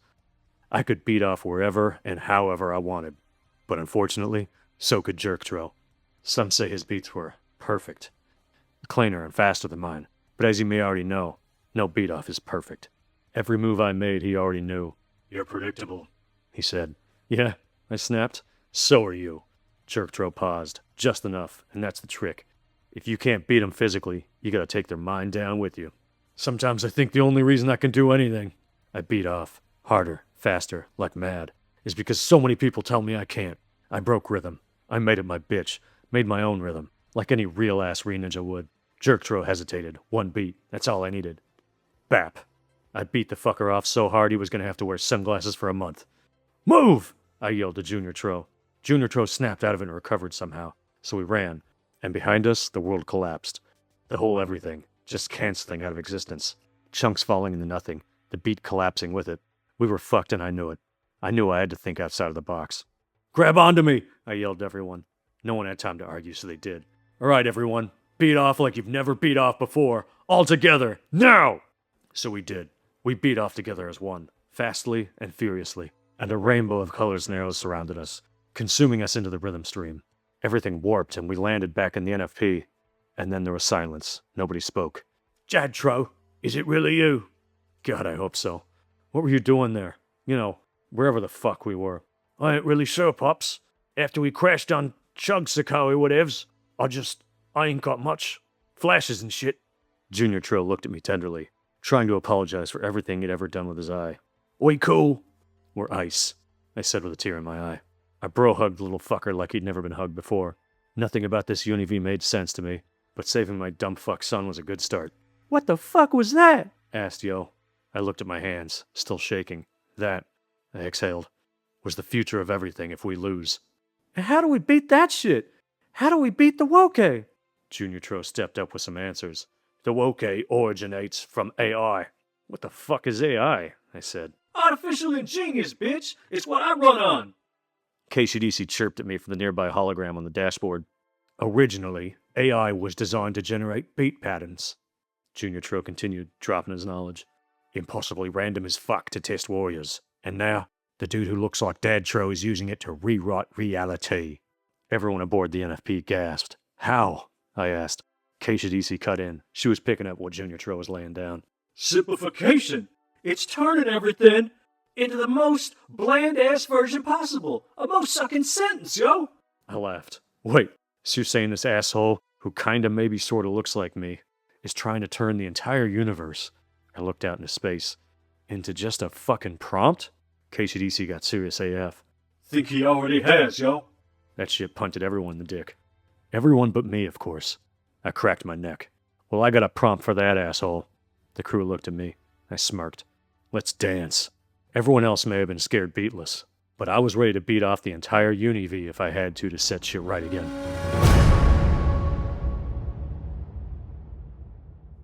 Chapter 15. Last Call. Once again, space still sucked. But finally, after enough Quatro, it sucked poetically. The bar had thinned out. Not empty. Places this far outside civilized existence were never completely empty, because they didn't close. They couldn't. They just survived slower. A couple of space pirates were passed out beneath a pool table made from an old spaceship door. Some three-eyed jellyfish-ish thing softly cried into a bowl of glowing fortune cookies. The bartender polished glasses as it refilled its big piss booze tank from a valve on the wall. And JTRO? JTRO was cooked. He sat slumped sideways on his stool like a man who'd spent too many 365s carrying the weight of the UNI-V on his shoulders. His coat was half hanging off him, eye patch crooked, one eye barely open. He'd finally, yet debatably, had enough to drink. The 2 to 4-headed creature stared at him carefully. That's it? JTRO slowly nodded. Yeah, he muttered. That's it. What was left of the room stayed quiet, not because they were disappointed, but because they didn't know what the hell you were supposed to say after hearing the entire UNI-V might be a self-generating rhythm prompt being eaten alive by an AI algorithm trying to smooth existence into metaphorical wallpaper. JTRO raised his drink lazily, nearly missed his own mouth. Fuck it. I can barely stand, he muttered. The few creatures laughed softly. Time to hit the sack before it hits me. He pointed vaguely every which way around the room. Thanks, y'all. It's been real. After all the stories, nobody was entirely sure what real even meant anymore. The creature leaned forward. You really think all this is a prompt? JTRO stared at his drink and didn't answer right away. Outside the viewport, stars drifted silently through the blackness. Or maybe rhythmness, or promptness, or whatever the hellness. Finally, JTRO admitted, Real talk? Fuck if I know. The room froze, because legends weren't supposed to say shit like that. They were supposed to know. Wasn't this the end of the story? I keep thinking about it. He rubbed his face tiredly. What came first? Me? Or the prompt? Nobody answered. Even the engines that once rumbled through the bar seemed to hold their breath. JTRO laughed, dry and broken around the edges. Shit, maybe I ain't even real. The creature immediately pointed at him. Yo! That's just the woke talking, bro! A few others nodded. One drunk pirate skeleton with 3 legs yelled, Yar! Y'all's too JTRO to be fake, yo! Another screamed. JTRO ain't fake! JTRO smirked as this became a chant shared amongst those in the bar who were still conscious. Respect. Now chill it down. My head's starting to feel the night. The bartender pissed and slid over one final drink. On the house. To your next adventure. JTRO stared at it weakly, then sighed and grabbed it slowly. To my next adventure. The whole bar raised glasses. To your next adventure! Everyone drank. And for one brief moment, everything felt okay. Until the front hatch exploded open. Cold space wind blasted through the room. Music screeched. Lights flickered. Everyone turned. At least, everyone who wasn't sucked out into space before the airlock clanked into place. A figure stood there, silhouetted, long coat, one glowing eye, breathing hard. JTRO froze. J Jr.? Junior Tro stepped into the light. Somehow even older now, harder, like somebody who'd seen too much too fast. But he was alive. The room instantly got tense. Half the bar reached for weapons. The other half reached for more booze. Junior Tro ignored all of them. He rarely had time for bullshit, and this was no exception. He walked straight to JTRO and then tossed something onto the bar. A flickering old data shard. I found her ass. Silence. JTRO didn't move. He couldn't. What? Junior Tro nodded towards the shard. Mom's digits, yo. The room went quieter than a 187. JTRO slowly picked up the shard, hands shaking. Then the flashes came, consuming him. Coordinates, unknown dimensions, cloud signatures, rhythm distortions, Chai-T, alive, far AF away, lost somewhere beyond the UNI-V. JTRO stared at the numbers. He couldn't breathe. Lost in what this all meant. The 2 to 4-headed creature whispered, Y'all's okay? JTRO laughed softly, like he might cry and punch somebody at the same time. I don't know. Junior Tro sat beside him, exhausted. Look, Pop Tro, she's been signal bouncing for God knows how fucking long through God knows how many fucking dimensions, he said. TLDR, looks like she's stranded as fuck. JTRO swallowed hard. Alone? Junior Tro nodded. Far as I can tell, but to be fair, this is way above our pay grade. Silence again. Then Junior Tro looked at him carefully. These is tough-ass times, Pop Tro. For yous, bees, we got to focus on what's good now more than ever, yo. And this is a good-ass lead to finding Mama T and the Uni-V. JTRO stared at the coordinates, at the stars, at the reflection of himself in the glass. The tired old beat warrior. Did he still have one more fight in him? Was there truly anything left in the gas tank? Goods. Hard. J. Jr.? Yeah. Junior Tro shrugged. But so is being a bitch. JTRO sat there quietly for a long moment, thinking about Chai-T, thinking about prompts, and what the fuck existence even meant anymore. Then finally, he stood up, his bones cracking, his soul exhausted. Aight.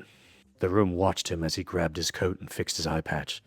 He slammed his drink home to the finish line, then looked toward the stars one last time. Guess I got one more adventure in me. The bar erupted in cheering. JTRO groaned. Yeah, calm down before I change my fucking mind. Junior Tro smirked. We does in this. Junior Tro looked down at the coordinates again. clouds, dimensions, all the endless bullshit that awaited him. Then he smiled. Realer than he smiled in a very long time. Let's go find your mom.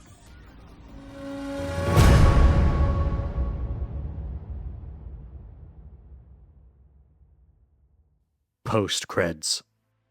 Chai-Tea woke to silence. Pure silence.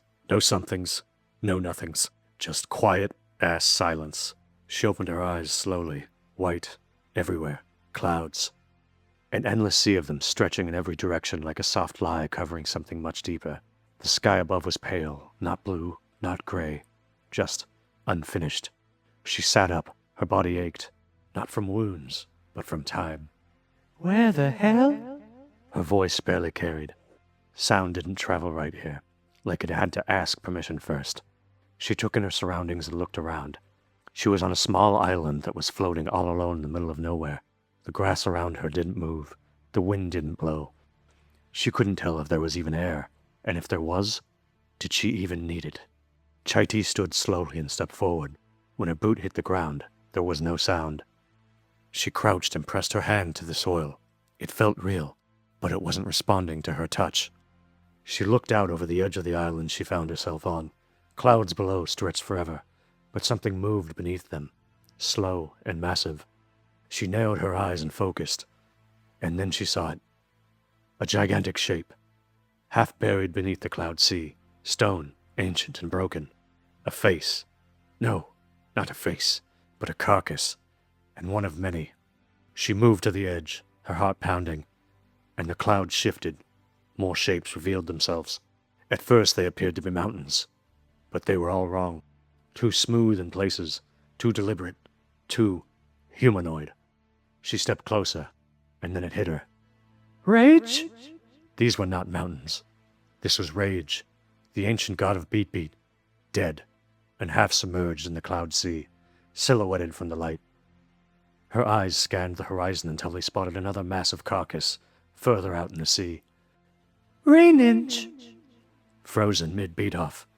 Re-ninja's stone humanoid bodies shattered and cracked from time. Both of them locked in a beat-off that never ended.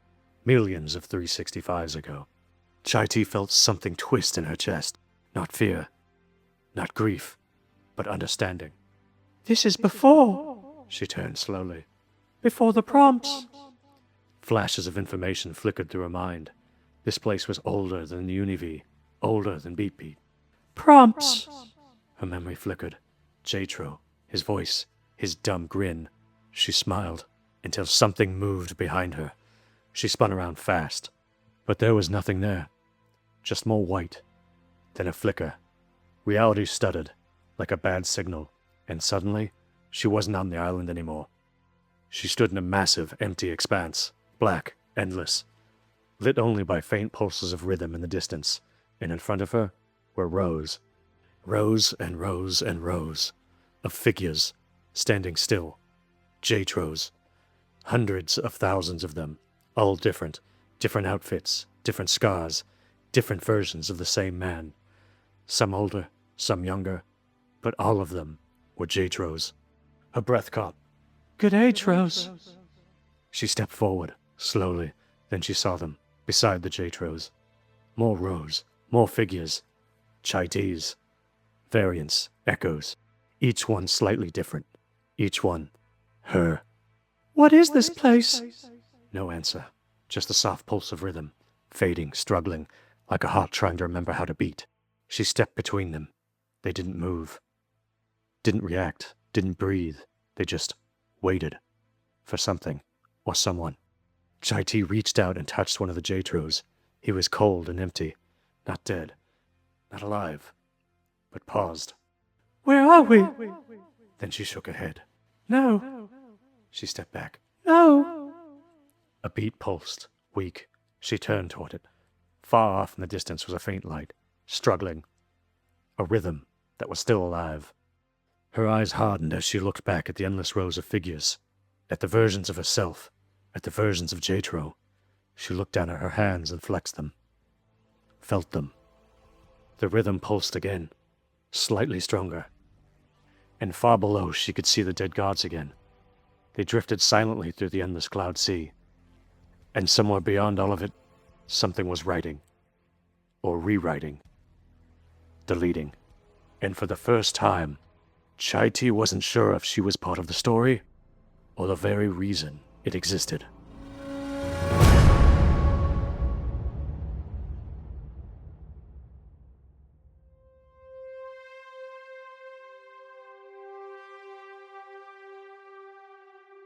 Chai-Tea will return.